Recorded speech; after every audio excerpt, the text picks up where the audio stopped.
Hello, everybody, and welcome back to Wednesday Night Modern, brought to you by Nerd Rage Gaming right here out of Buffalo Grove, Illinois. I'm one of your hosts, Dom Stryker, joined by the Mountain Master, winner of a Nerd Rage Gaming 5K trial. You know him, you love him, you've seen him on the stream so much. Adam Weiss, how you doing tonight? I'm very excited for this and also incredibly nervous. Hey, like I said, this is one of the best ways. This is going to be two homies chatting about Magic, and I'm hopefully giving you a little bit of a layup here because a lot of folks know that you're our resident burn master, the mountain man, but you also know some hammer, if I'm not mistaken. Yeah, I won that 5K, used the money to instantly buy Hammer, and then never played in a tournament. So, No, that's perfect. And additionally, not only do we have Sam, local grinder here playing this hammer deck, but we have Jared on the left side with blue-white control. And I mean, let's be honest, who isn't familiar with blue-white control around here? oh no, I've hung out with George enough to know everything Blue White's going to do. So, Yeah, it'll be helpful, right? We'll be able to understand both sides, what's going on, what these folks are playing. We see as they're drawing up that starting seven, who could it be but a Kahira floating on the right side. So if you are Sam, the hammer opponent, and you see a Kahira, Adam, can you run me through what sort of options are even available for Kahira decks? Like, is it just blue-white control? I think it's just Blue White or someone's doing some weird elemental thing. I think Elementals actually plays it. Right. It depends on how all in, right? There was a time period where Elementals was a deck, but you had to not play Delighted Halfling if you wanted to play Kahira, and you had to not play Elishnorn Mother of Machines if you wanted to play Kahira. But there was a moment, there was a spot. Yeah, I mean, like, it's really just going to be Blue White. It kind of gives Sam a little bit of a heads up what he could be expecting in the matchup even before it even begins.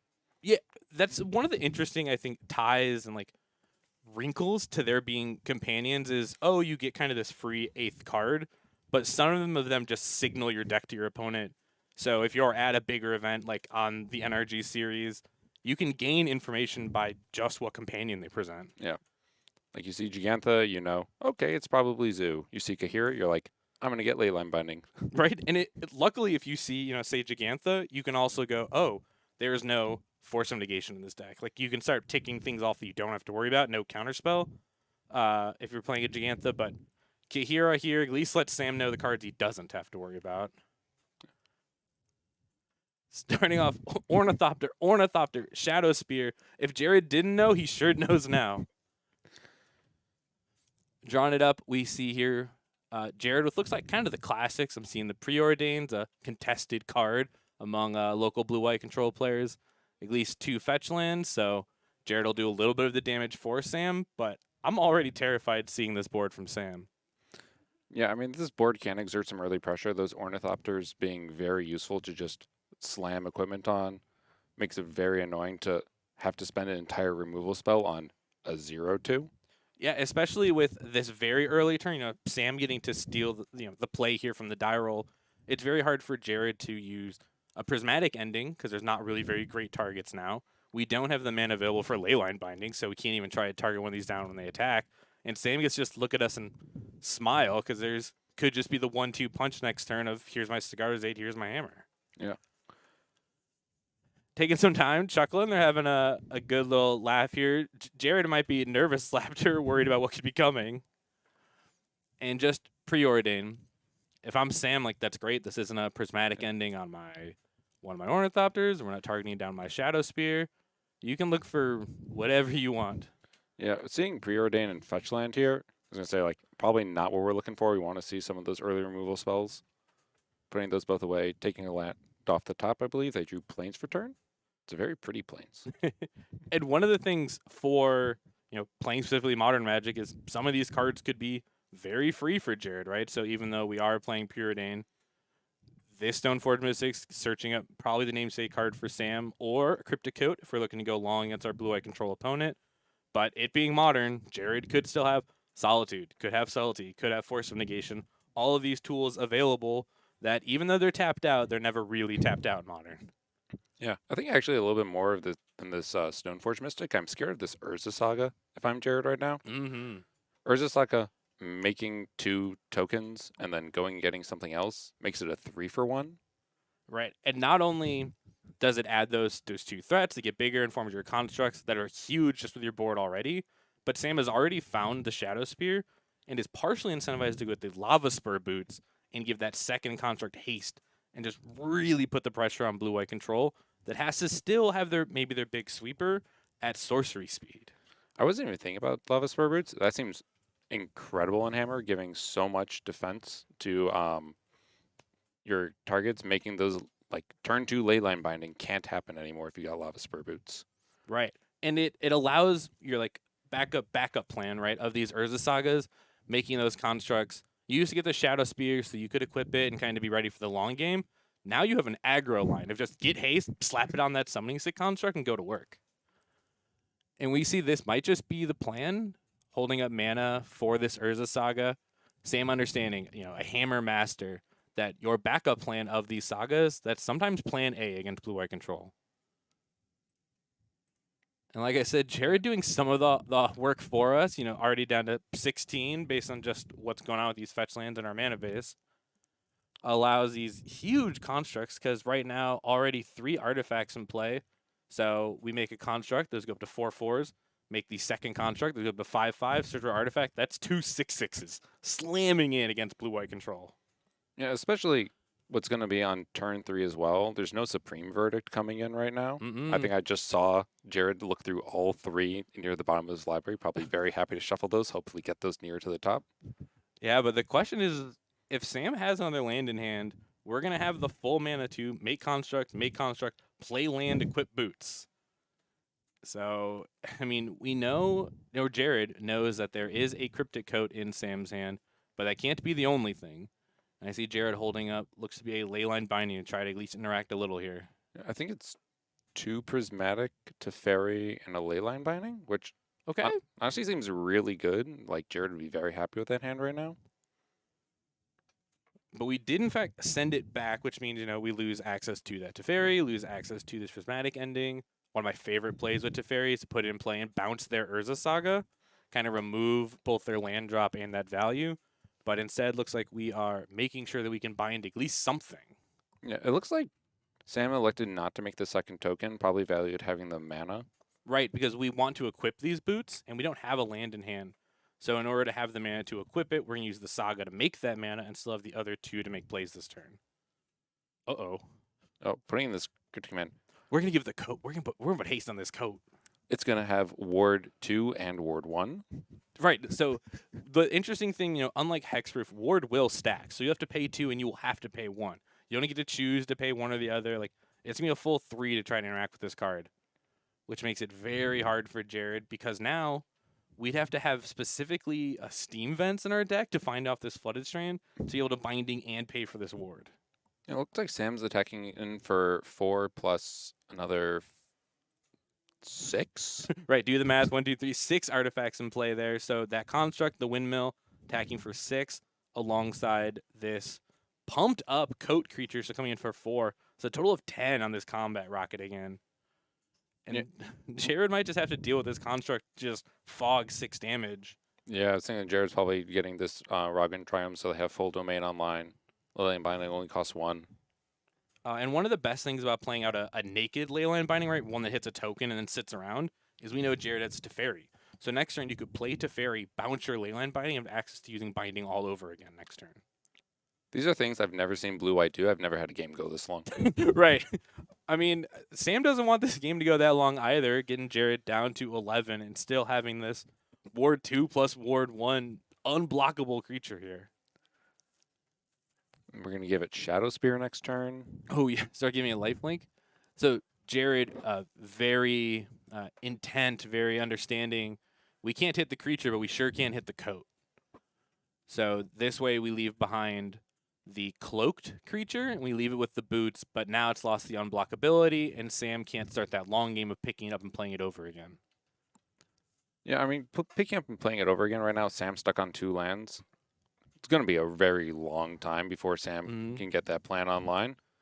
I think also what's going to be really interesting for Jared to deal with is Jared's looking at this 3 mana, probably looking at this Teferi hand, being like, if I play it, does it even do anything? Right. You could bounce that Binding. We've already used one, so we'll be tapped out. We could try to bounce the boots, the Shadow Spear, the Stoneforge, all those easily recastable, Stoneforge even has added benefit. We see our own blue-eye control master saying maybe we should have prismatic ending the boots as well. Just use our mana. Possibly hold up a counter spell as Sam slams an Esper Sentinel, another card that is just difficult when you're the blue-eye control player. And definitely making you pay an extra 1 to prevent Sam from drawing those cards. Yeah, counterspell comes right out. Like, I'm not dealing with this. Mm-hmm. Retapping the mana, leaving the white available. Beautiful, right? Just even if you don't have it, always tap your mana accordingly to threaten like you do have it. Whatever it is, make sure your opponent is scared. In this case, most likely a Leyline Binding. Ooh, and, I didn't even realize Sam played out that Sigardicade. We just snuck that one in there. 100%. That is extremely scary card. So here's the verdict, and an important reason that we took care of the coat is we're going to lose all that value there. We didn't have to let our opponent draw a card from that Esper Sentinel. We're revealing this dead Arid Mesa that was out there battling, and now we watch a lot of the hammer board disappear. With a Stoneforge in hand, though, that's a pretty good way to follow it up here. Oh, yeah. Sam holding back this threat, realizing I don't need to play out this Stoneforge. I can use to go get something else. Going to pair very well with Sigardicade right now. Now, an important update. Say, if you were the hammer player, you most likely in a situation like this want to try and go get Cauldra and try to just put the game away. Current iterations, if you were following the hammer master, disgruntled elk, Travis himself, Cauldra's in the sideboard now. Caudra's in the sideboard? We had to find room for these boots. So now what could have been our best threat to grab is waiting for us in the sideboard, and we're going to have to try to hammer out this game. Yeah. Luckily for Sam, one hammer does win the game here, with Jared only being at 8. But it won't be at instant speed anymore. Oh, absolutely not. Now, the question looks like a quick tick up on this Teferi. I was wondering if there's anything worth bouncing, but even if you bounced Aid, Hammer plus 8 is the exact 2 mana, so what's the point there? And now we can use this prismatic ending at instant speed out of our hand. Which most likely means whatever Sam tries to go for here might get prismatic ending in combat due to the Teferi tick up. So we see Memnite. Cool. Another one of these little free guys. Sam has to put it together somehow. Threaten a little attack with his Ornithopter. Sure. Yeah, sure. Attack for 0. Oh, you can still put it in instant speed, not casting it. Smart.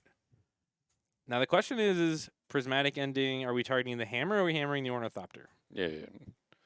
Taking the hammer away, making sure this 0-2 is just a 0-2. There's no going to be pure steel paladin coming down, moving things around, making you have more and more removal. Yeah, I imagine Sam a little bit away from the equip 8 cost that we could pay, but what's really great is Jared is still kind of trying to piece it together, right? Some people say when you play control, you're behind from the very first turn, but this hammer deck truly made that the case. Sam is looking to draw threat after threat, maybe not Seachrome Coast. But the boots still have their +1 power, so we're going to put our one lowly little flyer, we're going to give it the boots, we're going to give it the Shadow Spirit, and we're going to poke in. We only have to do 8 damage. Well, now they know you have the verdict, right? We've at least flashed it out. But is this Stoneforge, this Ornithopter, and this Memnite worth your verdict? They gotta be. Yeah, I mean, Sam has no threats. He's now top decking. You don't have a creature, you're going to be very sad the rest of the game. Right, because now Sam needs to draw pressure, and then Sam needs to be able to have the mana, and Jared has to let him do something with all that pressure. So you see Jared using the Teferi, picking up the Leyline Binding with nothing under it, now having access to all of your mana, some of your best cards, and even this Gyre Reach if we need to start looting through. Yeah. 2 lands off that Preordain, say goodbye to those. The power of Preordain on display, right? Allowing you to skip past those when otherwise this might be, say, a Surveil land or just those lands you didn't want to begin with. I think Jared drew the 3rd land off the top. That's okay. We have a Sigardicade. Yeah, we have reached the phase of the game where Sam is just going to cast whatever we draw off the top of our library. We just need, Sam needs that card to just be one that does something, and Jared did not have that piece of interaction. Yeah, we can see Sam looking at Sideboard Guide. I think we've all seen the writing on the wall. We're checking the board already. This game's a little bit over. Let me see what I need for game 2 and game 3. Yeah, we've all been there. My Sideboard Guide literally says jabber control on it, so We'll see. Sam might write just like blue-white control on his, but yeah, Sideboard Guide mentioned Wii U, or could it be as Jared now slamming the ring, meaning whatever Sam top decks next turn, not dealing damage, and Jared's going to start drawing cards, but we are only at 8, so be careful, Jared. Yeah, I feel like Jared has to feel extremely safe with this subtlety, leyline binding, counterspell in hand. Teferi, pick up the ring if it starts dealing too much damage to you. Yeah, we joke about this. At what point does your hand get so good that you just drop it on the table and let your opponent know we can go to game 2?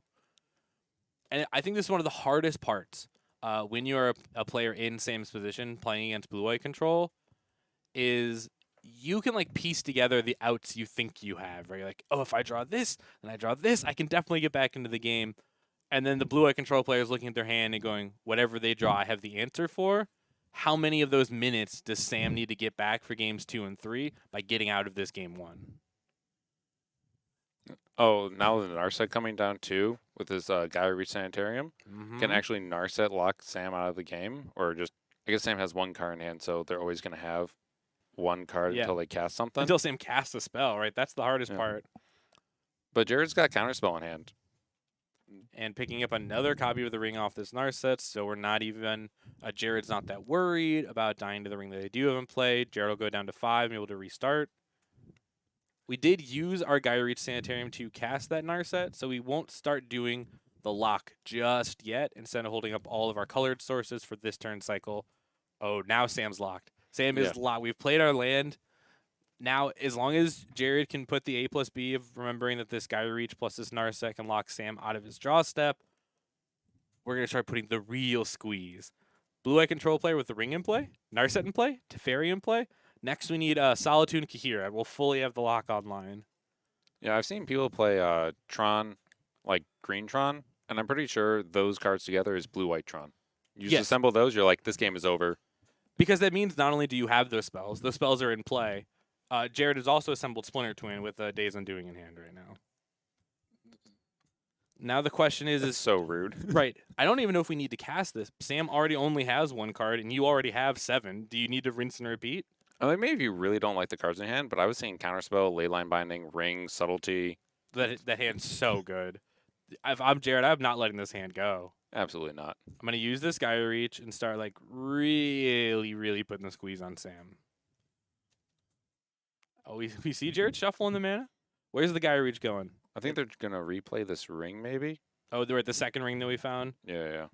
Don't even want to draw off the first one. Forget it. Don't need those 3 cards. I need this new ring.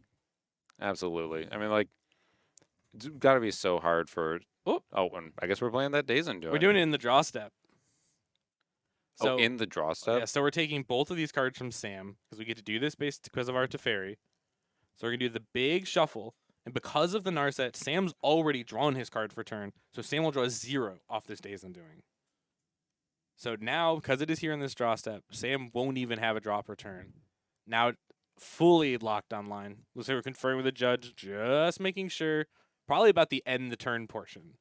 Oh, because it only ends the turn if it's your turn when you cast it. Right. So it actually ends up back in the graveyard. Yeah, there we go. Mm-hmm. It doesn't get shuffled in or it doesn't get exiled. Right, because the reason it gets exiled is the turn ends. It's like a spell still on the stack, so it puts it off into the exile zone.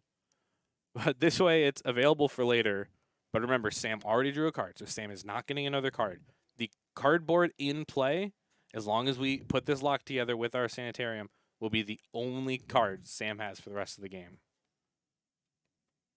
And Jared will get to draw from a ring. We will get to keep going with our Teferi. We're going to get to use these brand new fresh 7 cards.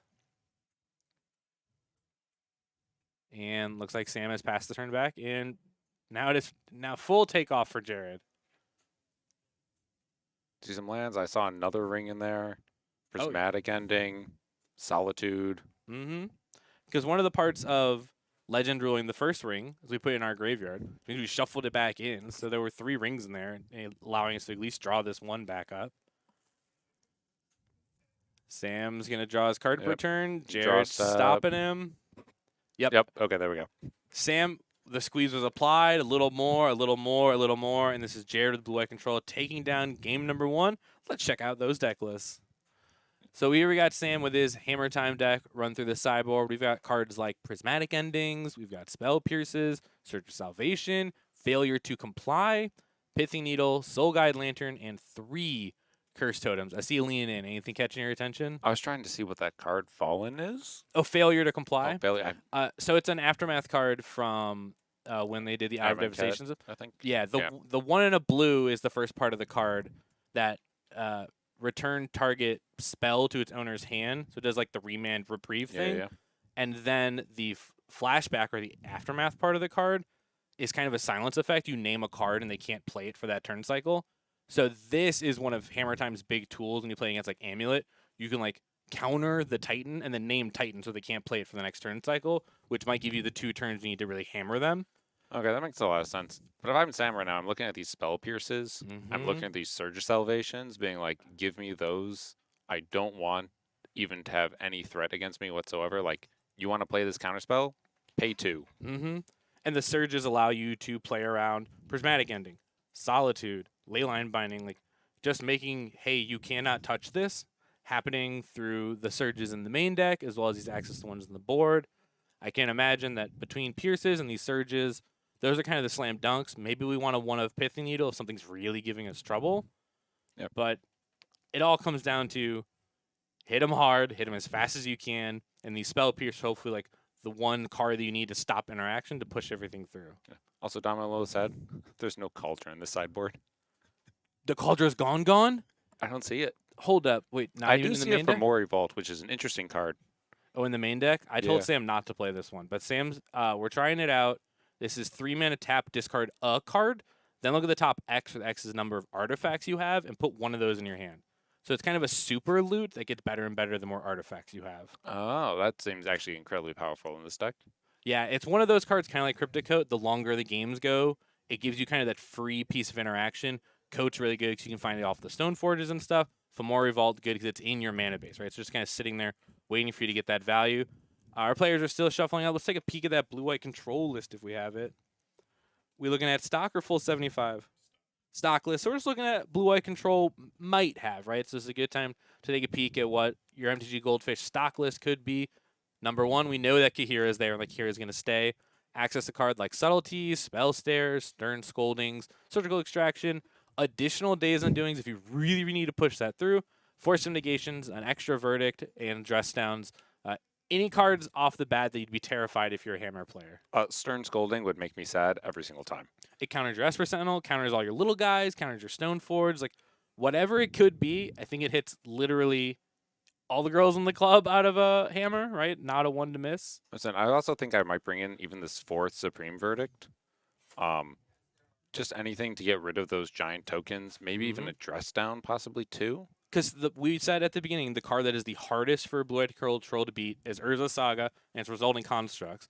The Dress Downs and the Verdicts give us our best ways to fight back against those. 100%. I think like we could take a look at these Force of Negations, but I think we have enough counterspells in the deck. We've got the Verdicts, we've got the Solitudes, we've got Leyline Binding, Prismatic Ending. I think we already have so many answers that we don't really feel need to bring in these things just to counter a few spells, especially when Stoneforge Mystic completely gets around Force Negation anyways. That's the hardest part, right? Oh, if I have Stoneforge, I go find my hammer, I use it to vial, right? Use the Stoneforge ability to put it into play. You're looking at your Force of Negation going, I couldn't tag any of that. That's all it's a non-creature spell. How can I just not get to it? So I understand. Maybe though, being on the draw, like if you're just really dead to the really, really fast draws, maybe you want Force on the draw but not Force on the play. Because you're terrified, I have to believe, if you're on the draw against your Hammer opponent. 100%. But when they're mulling to 5, so... Oh, man. And I'm looking at, I think Jared's hand was Solitude, Prismatic Ending. You can just stop there, right? Like, and just keeps going. They got the lands to cast them. I think that last card's a Verdict. Yep, sure does look like it. So, yeah, Jared is, happily smiling, chatting with your opponent as your hand is cracked and you see them mulliganing down. Mulliganing down to 6. Okay. So slightly better, right? We're going to have at least one more card to work with, and we're on the play. But we've seen that peek at Jared's hands. It's going to be an uphill battle for Sam. Yeah. Sometimes I feel when I've been playing Hammer, it's actually like okay to go down to 6 or even 5 because you're kind of a combo aggro deck. You're just Yes. trying to get like your 3 or 4 pieces together, and then you just win the game. So you're really okay being like, I don't need this third land in hand. I don't Yeah. need this like third copy of whatever it might be. Sam here, starting with this Esper Sentinel, a good way to apply pressure to your blue-eyed opponent, making them decide if they want to cash in, giving you cards for their piece of interaction. Jared Hardy flashing like he was going to Solitude right here, right now on his own turn 0, but possibly thinking different of it. And what you're saying about mulligans, I feel in the new age, when we get to look at 7 and put some back, going to 6 feels almost free sometimes. Like, if that 7 is just not good, toss it.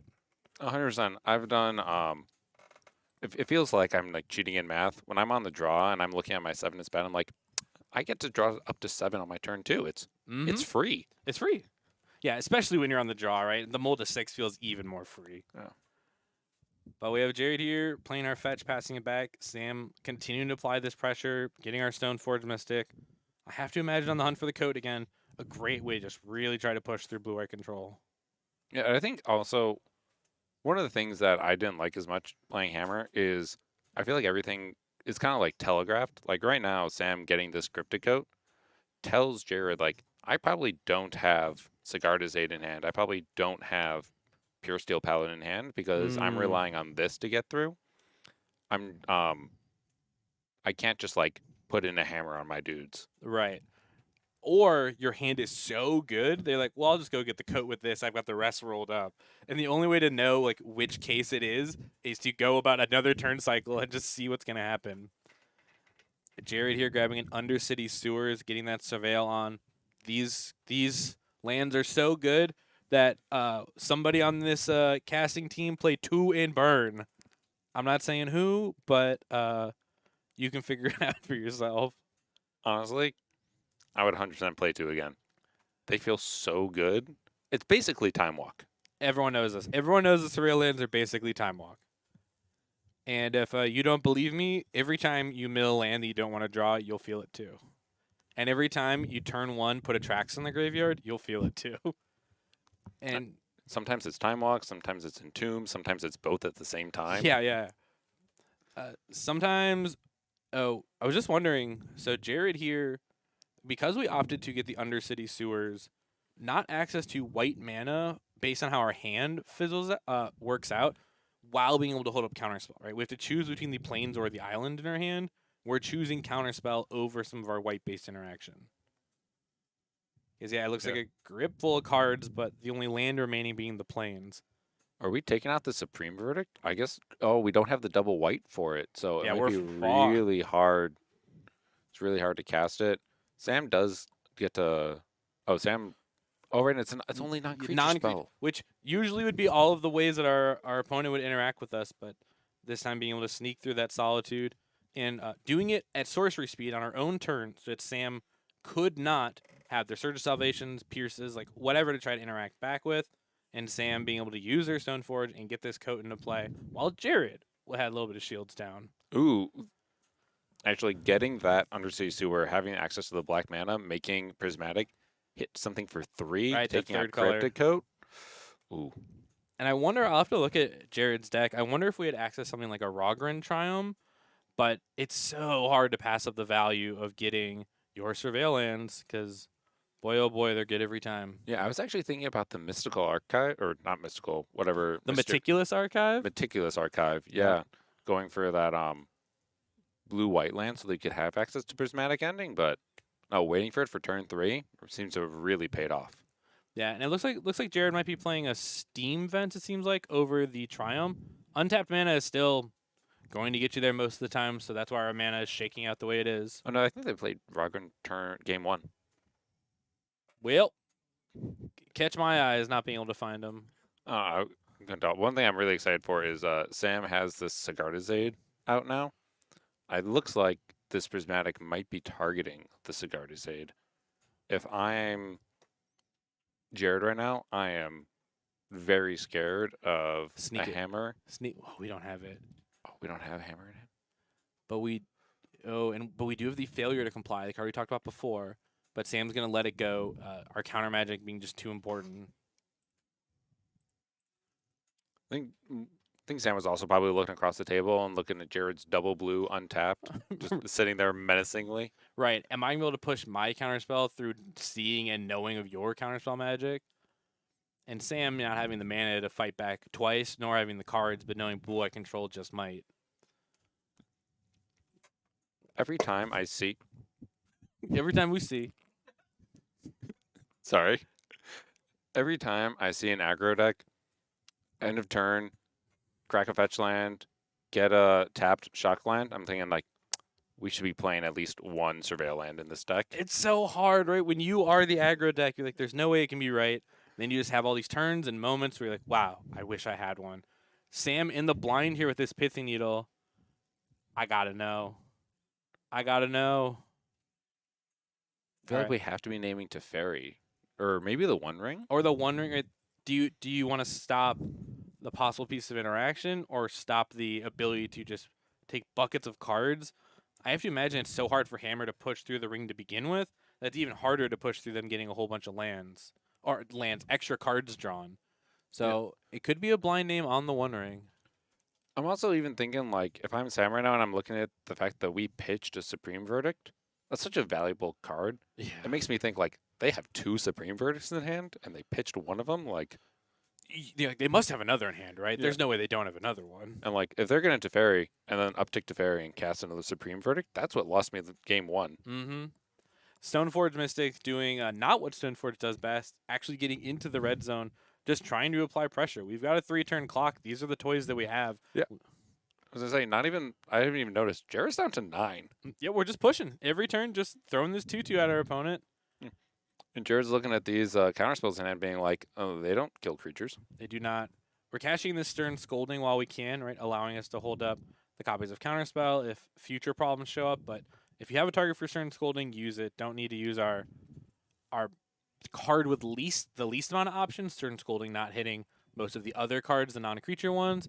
So instead, using the less universal Counterspell and allowing ourselves to hold on to these two, which it's just 2 Counterspells in hand. Oh, like, yeah, Jared could just very well die to a Lorcana card in a sleeve and a Stoneforge. It's Morph. Get it? It's Morph. The part that I'm wondering if there it is. Yes, Jared. Yes. Let's get this Kahira. Now, play Kahira. Play Kahira. Ooh. Get it failured. Oh, no. Failure. Remember this failure, return target spell to its owner's hand. So the wording feels weird. Spell means anything currently on the stack, right? It's a spell when it is on the stack. This allows the Kahira on the stack to return to Jared's hand. And if Sam really wants to, we could try to comply something. We might even name, say, Supreme Verdicts. We can just try to push. See Jared doing what I was just doing, trying to turn your my head, trying to read this card. Yeah, we have all been there. I was about to read it and it went away, but that is A-okay.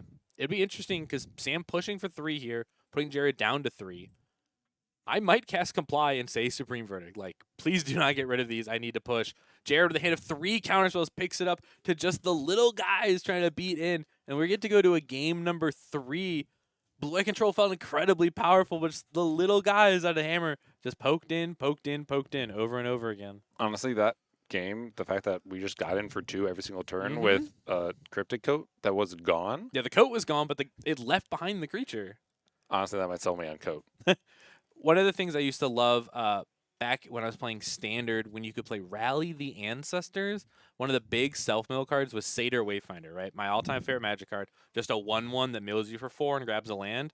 The amount of times you just like had 3 in play and you're like, well, the 3 of these are a bolt. Attack, attack, attack. And your opponent's like looking at their Supreme Verdict or something like that going, am I supposed to really just kill these little guys? And if it attacks for 4, 5, 6 times, the answer might have been yes 4, 5, 6 turns ago. Oh, man. I mean, just like... I was seeing them attack for 3. I was like, am I back in the seat? Am I casting lightning bolts all over again? And I noted, remember, you looked over and you're like, oh, Jared's at 9. Sam has 3 power. I wonder if we'll get there.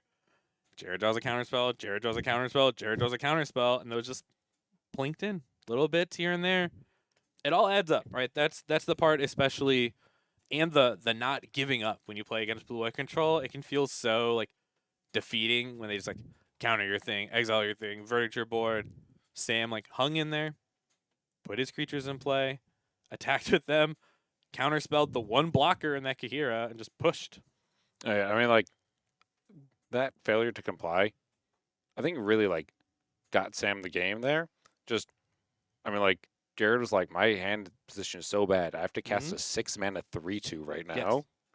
And then you get it countered. And you're like, Yes. oh. Because also, if I'm blue-eye control, I don't think I'm going to see that card, right? I think most of the interaction in Hammer is Spell Pierce or the Surges or the Blacksmith skills, right? Because most of the time, their counter magic is to stop you removing their cards, right? It's like so they can continue to apply their aggression. That's partially the reason why we have the failure to comply, but that one had the most versatility, was the only one of that counter magic that could hit a creature. If I'm blue-eye control, if I'm Jared, it might even be on my register that my Kahira is not going to make it into play. Just 1 mana short of holding up the 3 counter magic pieces in our hand, and that's all it took. Yeah, I mean, that whatever gets there against blue-white. There have been a lot of games when I'm playing against George, and I'm just like, man, I need to draw like 4 lightning bolts to win me this game. George is at 3, and I need to draw 4 of them based on what I know is in his hand. Right. I always talk about doing burn math, right? It'd be like, how many cards are in their hand? Okay, they have 4 cards, so they have 4 bolts. So there's 12 damage available. Even if they don't have it, for blue-eye control, you kind of do the counterspell math. You're like, okay, they have 3 cards. If that's 3 counterspells, how far do I have to go to push through those? And we'll get hopefully like a 7 cards all around, like a good match out of these. I see Jared drawing. I'm sorry. I'm sorry. Was that a Ragavan? That's a Ragavan. Hey, I mean, there were no lands in the hand, so I guess we ship it. But the Kahira is indeed gone. I watched Bryce in production telling us, I saw Jared take the Kahira off the board and move it to their side. I thought, oh, maybe the match next to them was like, can I read Kahira real quick? So Jared moved it. It is undeclared.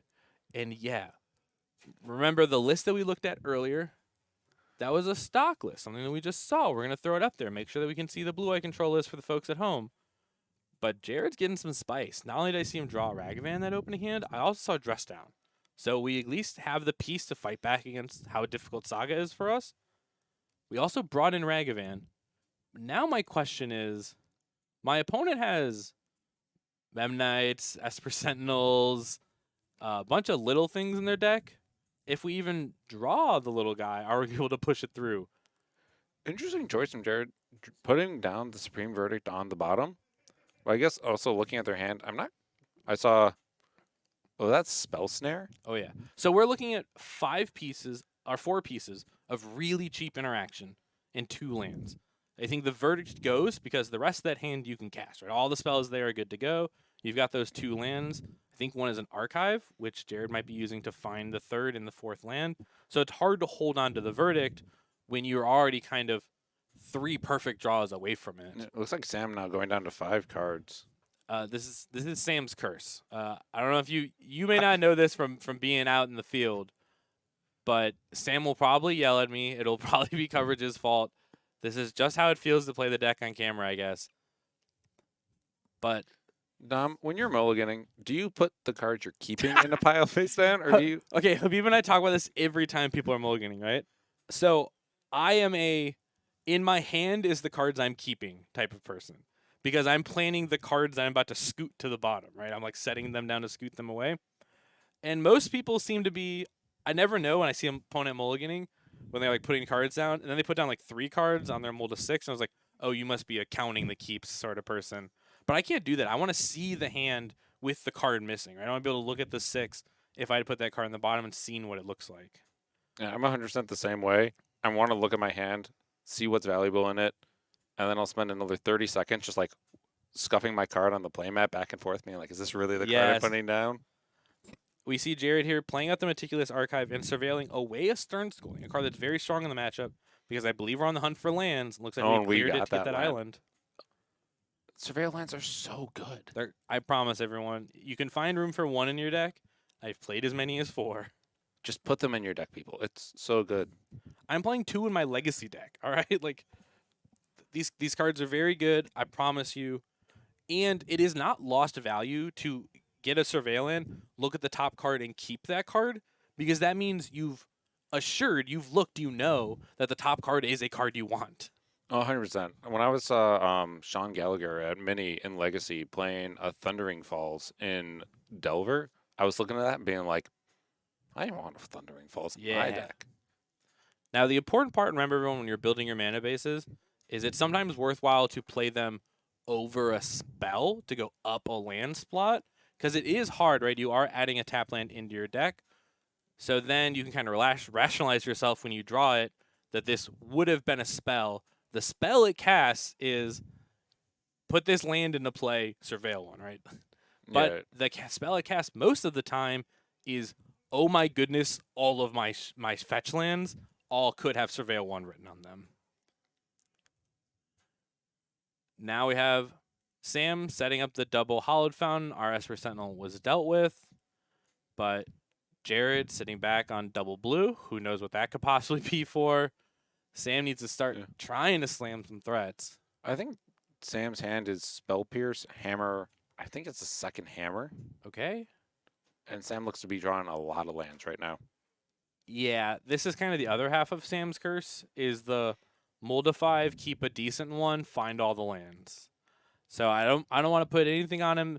This Inkmoth could put in some work, but we have 1 infect counter, just 9 to go.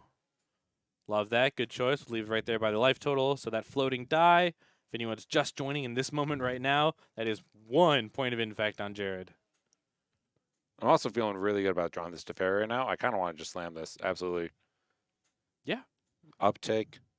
Sam has to spell pierce this, and as the control player, you just eat another card out of Sam's hand. Yeah, You're already up pieces of cardboard. I actually feel totally fine losing that to a Spell Pierce. Mm-hmm.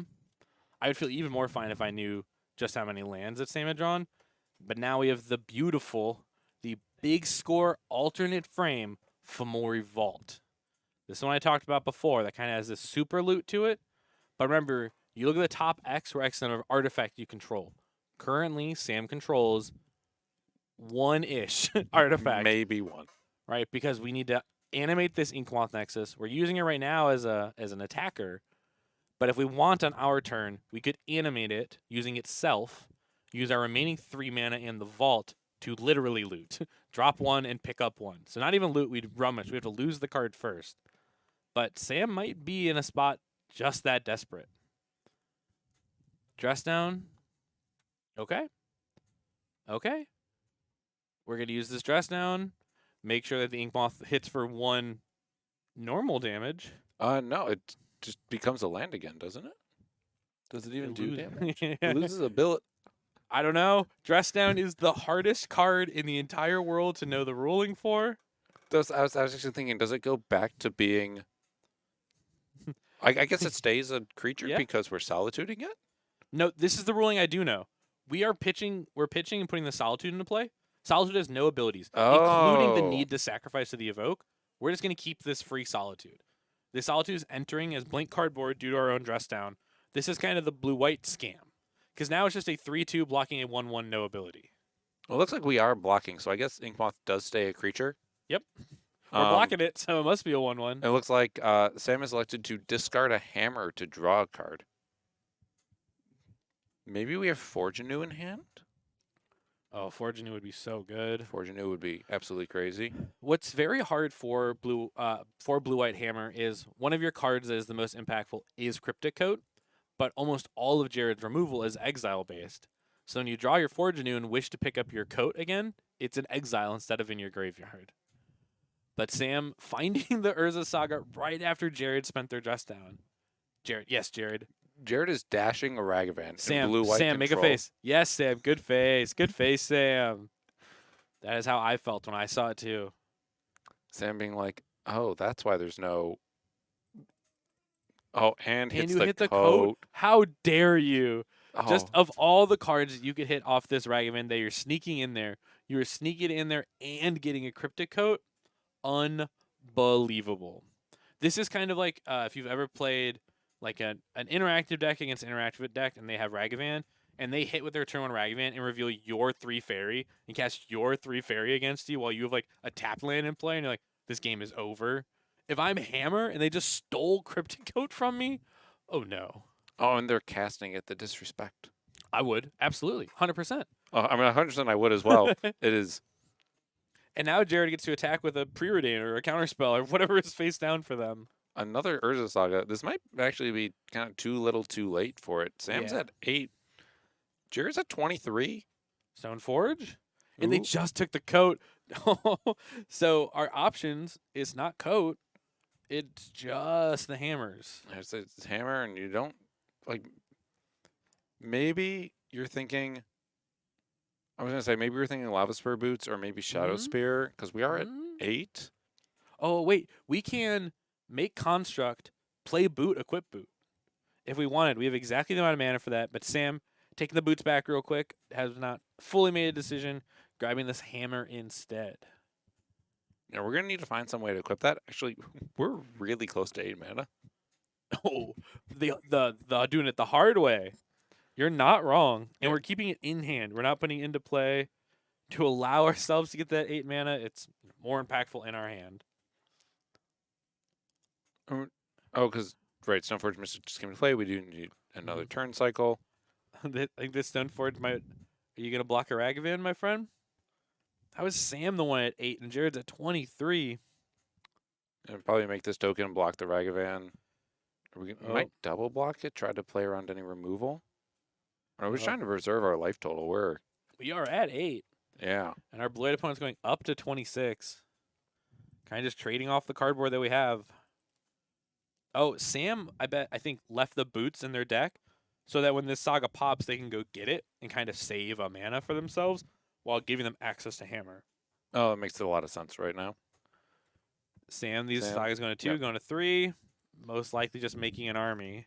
And by that, I don't mean the literal army. I mean this construct token and the possible second token as well. Yeah, these constructs are going to be quite large. Oh, getting a Mem Never Knight. mind. We got to just get some bodies into play. Yeah. That's a free 1/1. I think Jared has 1 card in hand. I think so too. And maybe something, depending on what's under our coat.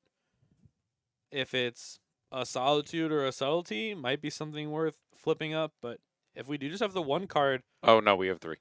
well, They were all blue counterspells. It was piled down on 1 card. Yep. Never mind. When you- Ignore me. when a player sets it down, you're like, that looks like 1 card. And they pick, when I'm like, oh, how many cards do you have an opponent? And it looks like I have 1. My opponent picks it up and fans 7. I'm like, oh, my bad. I thought it was just 1.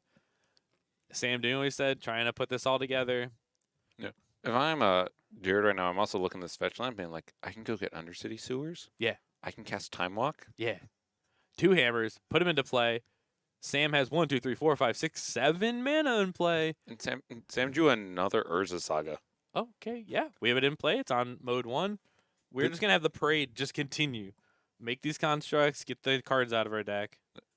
For more Evolved, you can look at the top 5, soon to be like 6, 7 cards and Yes. go look for something. This is why it's here, right? Is it better than a Plains most of the time? Arguably, right? When you have it in late game like this, right? And you're going to be able to look so deep, it's getting closer and closer to being a tutor style effect for you. Turning the card into your hand into a card you really need. Oh, yeah. Jared has I drawn have no idea what that card 3 is. steps ahead. The Spree card from Outlaw Thunder Junction. It's just Cryptic Command. It's Cryptic Command, yeah. This is the counter bounce or counter draw card option of Cryptic Command. It's just for 5. It's basically. Oh yeah, it's this one. There we go. So if you put together mode 1 and mode 3 of 3 steps ahead, this is basically Cryptic Command. Counter a spell and then draw 2, discard 1. You're paying 1 extra mana for the ability to get an extra card looted. Yes. But also, if I'm Jared right now, I'm looking at this create a copy of target creature I control, being like, I get to have Oh. another Solitude? Oh. I'm looking at that too now. And don't ask me what happens if you copy the cloaked creature. I couldn't tell you. I think you get another 2/2 with Ward 2 that doesn't have a front side.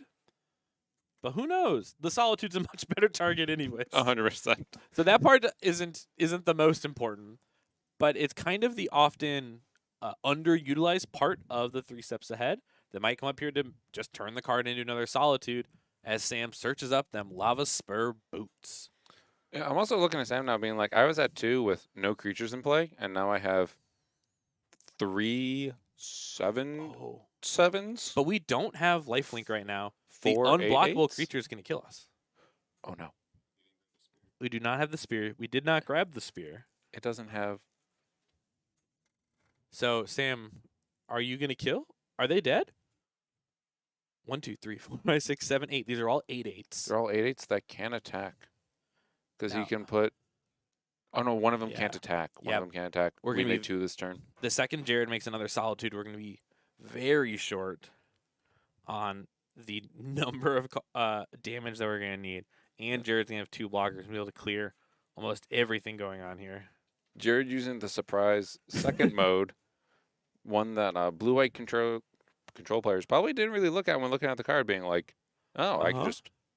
I think Jared is trying to present the I'm just going to use this and kill you. You can stop thinking now mode of the card. Well, but it would put him up to like 9, so the unblockable wouldn't kill him. But I guess Sam's gonna see the writing on the wall, being like, "I'm not sure I can get through." Mm-hmm. And with that, blue-white control with a Ragavan in the deck and stealing your opponent's Cryptic Coat will take this down in 2 games to 1.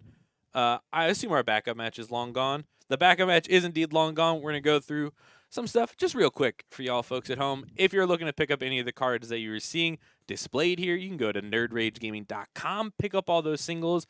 You can even do your pickup for at NRG Indie. So if you're joining us in a couple of weeks, you can order the cards, pick them up there. You can do my favorite thing, which is ordering the card the morning of the event and then scrambling into the hall and picking it up ASAP. And if you see a card on there that is not in stock yet, but you're really looking for it, you can even use the wish list function on nerdragegaming.com. My wish list gets longer and longer and longer so that the second they get in cards that I want, you can immediately snap them up.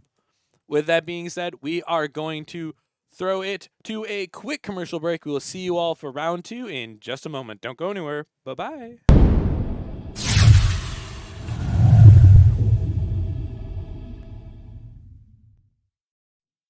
Hello, everybody, and welcome back to our Wednesday Night Modern here at Nerd Rage Gaming. This is round number 2 of Modern, and we saw both these players in the winner's bracket, and I went, I swear I've bought dual decks Elves versus Goblins before. I am Dom Stryker here alongside Adam Weiss. Are you pumped, Adam? I'm very excited. I feel like I'm back. Like, if I saw someone playing Elves versus Goblins back when I was first learning like kitchen table Magic, I'd be like, "Oh, sick! Let's watch this." And now it's in Modern. Oh, Richard's starting with coverage's second least favorite basics of all time. The oil slicked basics, as these are the second hardest to read after the maps from Lord of the Rings. But it's the Elves deck. We got mostly forest. Starting on Heritage Druid, so if you tap 3 Elves, make 3 mana, and Jack starting on Skirk Prospector, sack a goblin, make a red. Yeah, it looks like both these decks really want to kind of ramp into their combo, so makes sense we're playing our ramp, quote unquote, in Heritage Druid and also Skirk Prospector, trying to get up to those big plays in the turns 2, 3, 4. Well, an interesting thing here, Richard playing Yavimaya, the card that gives both players forest, may not know that Jack has 4 Pick Your Poison in Jack's sideboard. So it may not come up now, it may not come up ever, but we did give him free green mana as Richard plays Dwynen's Elite, makes an elf because he already controls an elf. That's 3, uses for an Elvish Mystic, 2 floating, that's another Dwynen's Elite. The Elves are here. There's so much power on the board right now. Yeah, okay. I don't know if you saw, I played against Richard like 2 weeks ago, and I was like, I do not know what to do. Conspicuous Snoop here for our Goblins player and a quick pass back. I would say the same amount of power for our players here for the Elves versus Goblins matchup. Yeah, counting up this power, it looks like we got 4, 5, 6, 7, 8 power on board for Elves turn 2. Mm-hmm.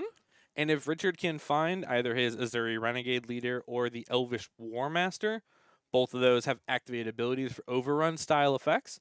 So if Richard can kind of put it together, plus using his Heritage Druid as a mana battery, might be able to attack for even more than it looks like right now. That's so many bolts in play right now. Right, yeah. Eventually you can turn them all into it, right? If that's the best way to think about it for tried and true for many of us. How about the biggest bolt? 1, 2, 3, 4, 5, 6, 7 damage as this Shaman of the Pack comes into play, and Richard rockets into combat. You know, all these creatures, I don't care which one you block. I'm just here to push damage. Blocking the Snoop on a 1/1, great choice. The Skirk Prospector not looking to trade and taking 6 down to 4. Jack, it's go time. Do you have the Wombo and the combo? Oh, he does. I think he does have the Wombo and the So combo right now. we have Boggart Harbinger here, which is going to allow you to search for a goblin, put that goblin on top. What Jack's going to do is Jack, I believe, is going to find Kiki Jiki. Conspicuous Snoop will have Kiki Jiki's activate ability. The Snoop's going to copy itself, being a non-legendary creature, creating a brand new Snoop with haste that has that ability. We're going to do this over and over and over and over and over until we have so many conspicuous Snoops. Then Slinging Lieutenant, which I don't think we drew, but I swear I saw it a moment ago. We'll be able to turn all of these into sacrifice the goblin, drain for 1. So you see Jack. Yeah, just we're doing a little shortcutting here. Yep, all making all the Snoops. I'm making so many Snoops as Jack. But the question is the interesting part is they're all tapped, right? So it's not like these can go to combat. We can use them alongside our Skirk Prospector and sacrifice them to make mana. And we see at the end of the cycle, we're going to copy the Boggart Harbinger so that we can change what card's on top of the library. It is, in fact, the Slinging Lieutenant, and we're going to throw all these goblins. Richard put so much power, did so much damage, and Jack still turn 3 Goblin Wombo comboed because that conspicuous Snoop survived turn number 2. Folks, I actually have no words for this game right now. That was incredible. Jack here submitting a sideboard. So let's take a quick peek at these. Pick Your Poisons, Chalice of the Void, Dampening Sphere, the Filigree Silex, 3 Leyline of Sanctity, and 3 Leyline of the Void. So, if I'm Goblins right now, I'm looking at these Chalice of the Voids, being like, I have 2 creatures that cost 1 mana. Mm-hmm. I want to slam these Chalices on 1. Yeah, and you don't mean 2 play sets. You mean literally the 2 copies of Skirk Prospector and our Aether Vials. If we can just play out our own Vial on turn number 1, or play out the Prospector on turn 1, on turn 2 slam the Chalice for 1, we can stop some number of the Elves, right? This is kind of, you get the same thing with Burn a lot, right? They play a Chalice on 1, you still got 2s and 3s. Same thing, the Elf deck still has some good 2s, still has some like 3s. But if you can really slow them down, that could be worth it. We also have the Filigree Silex, our most recent version of the Ratchet Bomb effect, right? So both of those cards we talked about, the Chalice and the Filigree Silex, possibly slight leftovers from our Rhinos days, but might still be very impactful to try to shut down a lot of these 1-drop goblins. And if you just crank the Ratchet Bomb up once, maybe twice, you can clear a lot of the 1-drops or 2-drops. We don't care that much about ours if all of the Elves go away too. Yeah, there's not much else in the sideboard right now. Let's see if we can get a look at Elves sideboard. We got Elves? Yeah, we got to go quick. I think our players are shuffling at ASAP. Pretty fast match. Elves here having Scavenging Ooze, Elvish Champion, Nature's Claims, Abrupt Decays, Dismembers, Force of Vigors, and 3 Leyline of the Voids. One of these scenarios, you might just be looking to load up on removal if you can, right? Maybe you just want these Decays and these Dismembers to try to make sure what just happened doesn't happen to you again. Yeah, against combo Elves, taking the 4 life from Dismember might not really matter. It means I'm not dead, right? Yeah, exactly. I'll take 4 to not take 100. Yeah, although I will say, Jack has sometimes just played a lot of Goblins against me, and I look at them and go like, yeah, that's like 20 power, I just die. Mm-hmm. So we'll need to be careful. We may just need an answer here and there. And if you're Richard, you might bring in I believe it's Elvish Champion, because you have the ability to give your opponent a bunch of forest and give all your Elves Forest Walk if the board gets really gummed up, right? It won't always be combo draw versus combo draw. We might just try to value Goblin, right? Just put a bunch of guys in play and just kind of, your Elves are looking at my Goblins and they're just kind of 1/1s and 2/2s trading off for each other. So Richard may want to try to push through. And if Jack at any point shows him a green mana source in Jack's mana base, if he needs to go get his Stomping Ground or whatever, just because that's how his mana draws up, Richard might go for that Lord in game number 2 or game number 3. Yep. Also taking a look at, looks like Richard took 1 mulligan. Any like aggro deck that every single card matters, like Burn or Elves, sometimes you have to go to 6 and you feel so bad about going to 6. Because you just have 1 less piece of cardboard. You don't know whether it's a land or not versus you and your opponent. Both these players starting on their Cavern of Souls and their non-counterspell based matchups. 3 Cavern of Souls on the table. Can we go for 4? Richard here with this Nettle Sentinel, this is a big part of you can get it alongside the Heritage Druid, but it attacked for 2, and then Richard did nothing else. Oh, Den of the Bugbear. That is one of my favorite cards in Pioneer. Yeah, and that card's gorgeous, and it's a goblin, and it allows us to get this Lord into play. Important, this Nettle Sentinel does not untap. It only untaps when we play green spells. Just like this one. Yeah, Den of the Bugbear attacks. It turns into a goblin. It makes a goblin with its attacks. It is probably the best manland from that set from AFR. Yeah, it's this and the cave, right? The Hall, I Hall think. of the Storm, Yeah, right? Hall of the Storm Do you Giants. want the little aggressive red one or the huge blue kill one? As Richard used that dismember, we saw immediately. You Yeah, put Conspicuous Snoop in play, I've immediately killed it. 100%. That is the piece of the combo. Now, it looks like Jack was playing a fetch land or something like that, so Jack will get to exile a card based from the Runavelt. Yes, the Horde Master, I believe, this Goblin Lord that allows you to get some pieces of value. I see Jack checked it. I think he might have shuffled after the fact, so Jack doing a competitive REL. He's like, I don't think I get this card. I'll remember next time. Pass it back to Richard. And remember, same thing that Nail Sentinel. It's going to trip me up every time. Only untaps when you play green spells. So Richard incentivized to do things on his first main phase to allow him to get this 2/2 attacker. Tapping, tapping, tapping. Tapping a little more. Looks like paying into our Visionary, playing the Shaman of the Pack, and drawing a card. Untapping and getting into the Sentinel. Because I believe the Horde Master is a 1/1 on its own. It really is. It's probably one of the saddest lords we've seen, but honestly, giving card advantage, letting you exile and maybe play goblins and things like that off the top, for a deck like goblins that every single card really matters, And it becomes very powerful. it partially combos up with the Skirk Prospector we already have in play, that we can sacrifice a creature in play to make a mana and get that impulse draw of that top card from this Horde Master. So you can see even Jack here playing this Bogart Harbinger setting up, knowing exactly what the top card of his library is. And now they have those slinging effects. So Jack can even choose, do I want to throw and like gain and drain on some of these to try to get access to more cards? There's a lot of options. The Goblin deck is fiddly. The more and more it starts leaning on this like combo piece, the less and less it seems more like the put a Lord in play and turn everything sideways style deck. No, definitely. This is definitely not your kitchen table goblin deck. No. This is your, we're gonna kill you on turn 3 or turn 4. We're gonna combo you. You better have removal for us, because Yes. even if like sometimes you go against the combo, and sometimes you just have like 2 Horde Masters in play, and you have a bunch of goblins and whatever, and you're like, I'm taking like 10 a turn. It's a black red combo deck with like a goblin sheen over the top of it. Like it's one of those situations where all of these cards happen to be goblins, and that's why it works, right? The Bogart Harbinger needs those cards to be goblins Yeah. for this whole combo to work. The fact Kiki Jiki is a goblin is the other part. But at its base, it's a goblin deck. But if all these cards weren't goblins, someone would still be trying to do this thing. But the fact that it is goblins lets you do both. You get to do this like fun, cool goblin lord deck, and if you're a goblin fan, you play a goblin deck. But you also have this backdoor, maybe even front door combo. Yeah, I think it's kind of like Yawgmoth in that way, where like if you squint really hard, sometimes the goblin deck kind of looks like Yawgmoth. Like I they have agree. all these like ways and toolbox kits of like assembling this combo, getting value, and sometimes you're like waiting for them to combo, and they're just hitting you with Young Wolves, and you die. Yes. In this case, it's Horde Masters and 1/1 tokens and Sling Gangs, and you look at your life total and it says 5, and it suddenly says 0. Because Jack right now has Richard at 9, has 4 goblins in play, and the ability to sacrifice them to gain and drain for 4 with this Slinging Lieutenant.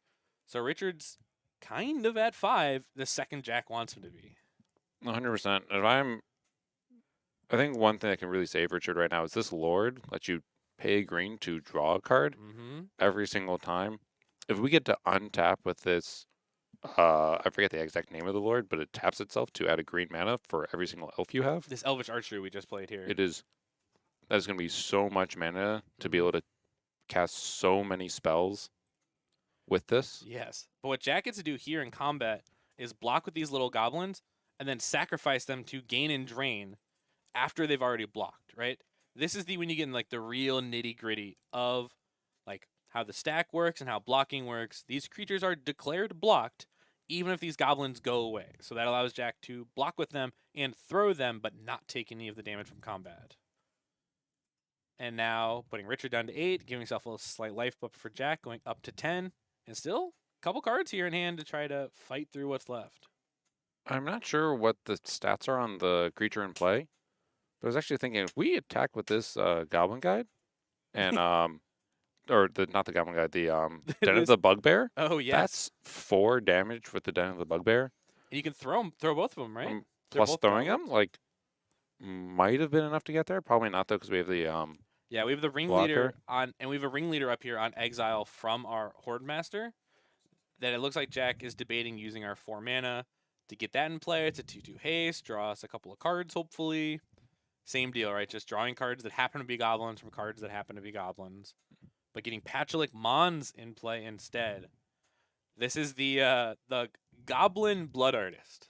Yeah, and more than enough now, all these goblins, when you throw them, will deal 2 damage.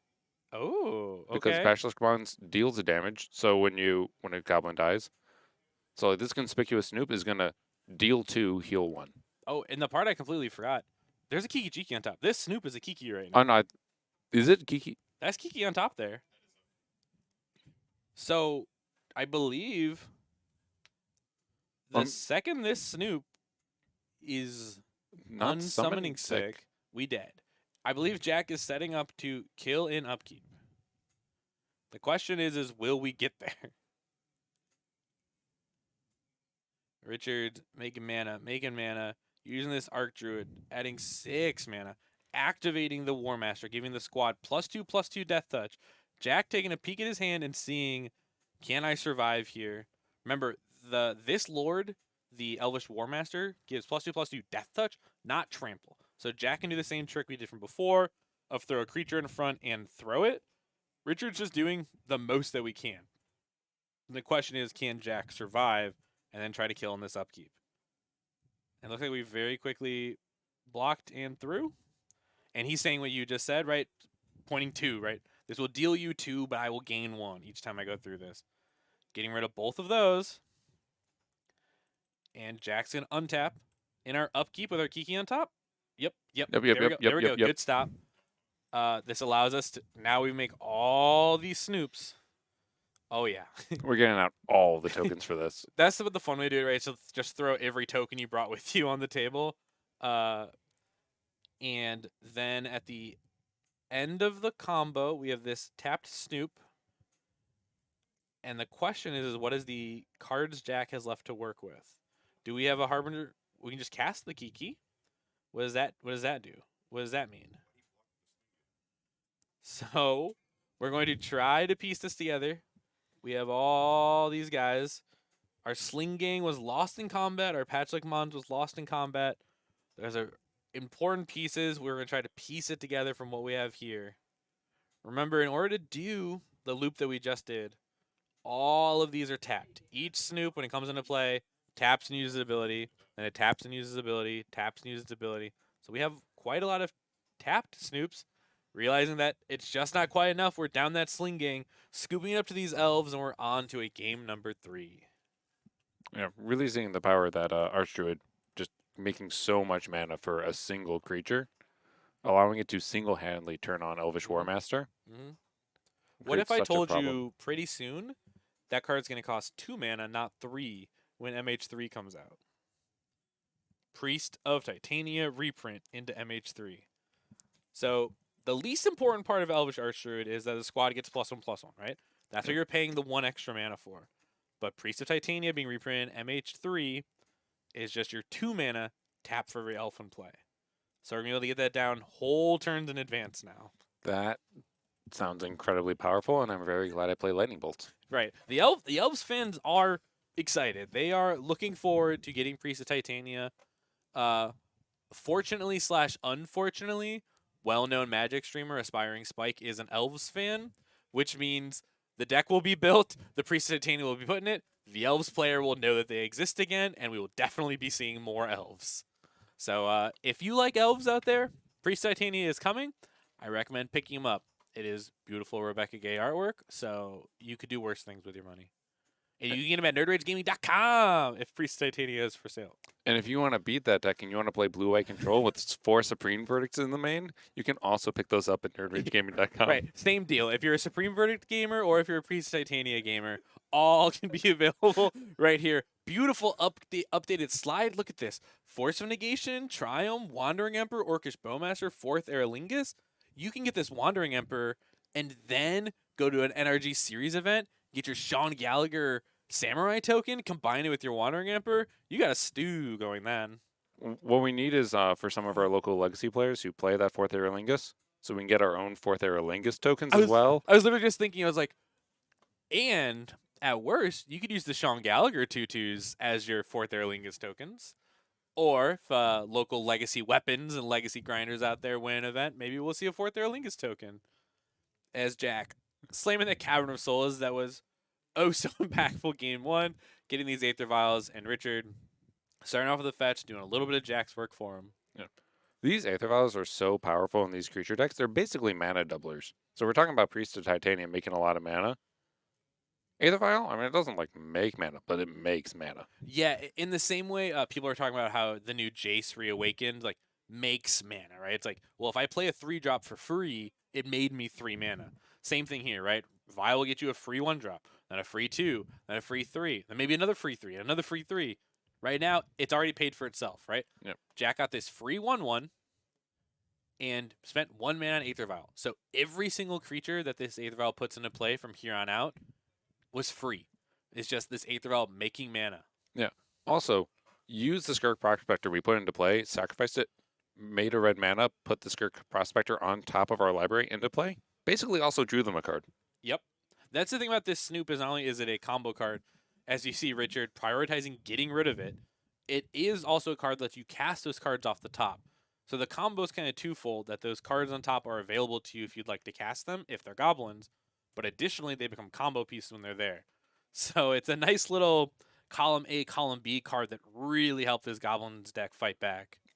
Oh, now we get to play this Runabout right off the top as well. Because we vialed in our Snoop. Good sequencing. Honestly, every single time I see a Aether Vial against me at Goblins, I know I have to hold up removal every single time because that Aether Vial says put a Snoop into play. Yes, do not let them sneak a Snoop in on it, and that's how you're going to lose the game. And Richard here with 4 cards in hand, but used our turn to interact, played our Abrupt Decay. We have this Nettle Sentinel. We do not have the huge, wide board that we saw this Elves deck winning its games with, and we're seeing the Goblins deck starting to set up shop. A little reveal of the top card. That's fine. And if you are super perceptive, if you are the Snoop's opponent, you can start slowly tracking what cards they draw, right? The top is revealed. So depending how like clued in you want to be, at your weekly Modern event, you can start knowing exactly what cards are in your opponent's hand as well. You get to see all of their draw steps. Yeah, it looks like Richard is thinking about playing this Heritage Druid. I'm not sure they have enough to play Heritage Druid and play more in hand because I know it looks like maybe the top card's a land. Oh, we might be glutted on lands and 3-drops? Well, Richard's doing a lot of math, so I'm assuming there's some very powerful cards in there. Right. Richard's trying to figure out how to cast all of them. If they start tapping the fingers on the table, that's how we're going to know we're in trouble. There's the War Master, so there's a 2 to go with his Heritage Druid. Yeah, we get a token. We can use Nettle Sentinel to tap for mana, cast the green spell in hand, untap Heritage Druid. Yep. Yeah, you're seeing that's the battery, right? And the leftovers for Richard is another Heritage Druid and Collected Company. So not quite sure what the top 6 cards could be, but most likely worth finding out. Using these 3 for a little bit of mana, untapping, getting this Heritage Druid. Not using our Nettle Sentinel to tap for that, but that is a-okay. It's untapped anyways. Jack revealing a Munitions Expert on top. Don't worry, that's an ETB, Richard. So that's not Snoopified, but it is sure castable if we're looking to shoot something down. Yeah, I was going to say, we're going to take this Elvish War Master, get this off the table, stop the value train from coming in. They're still going to make mana whichever Heritage Druid we hit. So hitting something that's going to lord them up and make them huge and deadly for us. Yes. Definitely a primo play. And then we have the Tutor effect on top. Ooh, the Bogart Harbinger. Yeah, so we which can means go. Richard's dead next turn. You have to kill not 1, but 2 Snoops now. And we know that your hand is Collect a company and your draw for the turn. Is it a good one? Even if you kill them, we still get to have it in play because Mm-hmm. Runavel will exile it until our next turn. We get to cast it. There's so much value that Jack's about to do, even if we somehow remove these 2 cards. All right, Richard, this collect company better be good. Yep, untap those sentinels. 1, 2, 3, 4, 5, 6. Oh, we saw Or one do we even Shaman know? of the Pact. We have two We have shamans. 2 Shaman of the Pact. Yep, we're I counting. think that's only 14 damage. 1, 2, 3, 7. 7 and 2 is 14. Jack's gonna go to 3. Okay. Jack pushing cards forward because Richard is now incentivized to swing with all the creatures we have in play. We're incentivized to push. The issue is Jack is incentivized to block. But we have passed the turn. We've drawn up. We're putting that Bogart. Richard shows the jazz hands, and now it's up to Jack to execute the combo. There's Kiki. We're going to put the Kiki on top. We're going to make 1 billion copies of our Conspicuous Snoop. We're going to do the final copy, retargeting the Bogart Harbinger, putting a new Goblin on top, shuffling Kiki away, putting Sling Gang on top, and the fireworks begin. Richard is tapped out, and that's the game. The Goblin deck needing to be a combo deck in Game 1 and Game 3, but getting ran over in Game number 2. And the Battle of the Dual Decks, Goblins taking it down 2-1. Yeah, those Shaman of the Pacts coming in real scary right at the end, being like, oh, Right. I just ripped gold off the top of my library. Because if Richard at any point had a single one more elf in play, that would have been it. That would have been the full damage needed to take Jack out, but there just wasn't. There just wasn't. And taking it down, all the removal just wasn't enough. And if you are enjoying those beautiful games of Magic that you're seeing, there's tons of games happening here at Nerd Rage Gaming. They sponsor, I think it's at this point, 5 different games. Wednesdays right here, right now, is the 6:30 Modern, streaming every week. They're also streaming on Thursdays for their 6:30 Pokemon. But if you're more of a Magic player, they got that 5 p.m. EDH. Friday, you can come in for Magic Legacy, Magic Standard, or even some One Piece. If you want to come hang out with me and Adam, we can see you there on Fridays. Saturdays, supporting that Digimon. Come on back for Mondays, Digimon once again, or EDH for those Magic players. And on Tuesdays, you can play the beautiful animated games in One Piece or Lorcana. They're both there, available right here in Nerd Rage Gaming. You can pick up cards for all of these games. They are all available. But not only that, if you're looking to chat with some local players for games that you like, for games that you play, games that are done here, there are Discords. Not only is there a Discord here for the local store, there's also a Discord for the NRG series. There's an upcoming team tournament. There's a whole channel dedicated to finding teammates. So if you want to talk Magic, or you want to find new Magic homies, or if you want to talk about Lorcana, One Piece, Pokemon, whatever it may be, come on the Discord, chat with people. Tons of us are in there. You'll be able to see it, hang out, get your chats in, and maybe even find friends and teammates. With that being said, we're going to go figure out your round 3 feature matches. Please do not go anywhere. We will be right back. Bye-bye.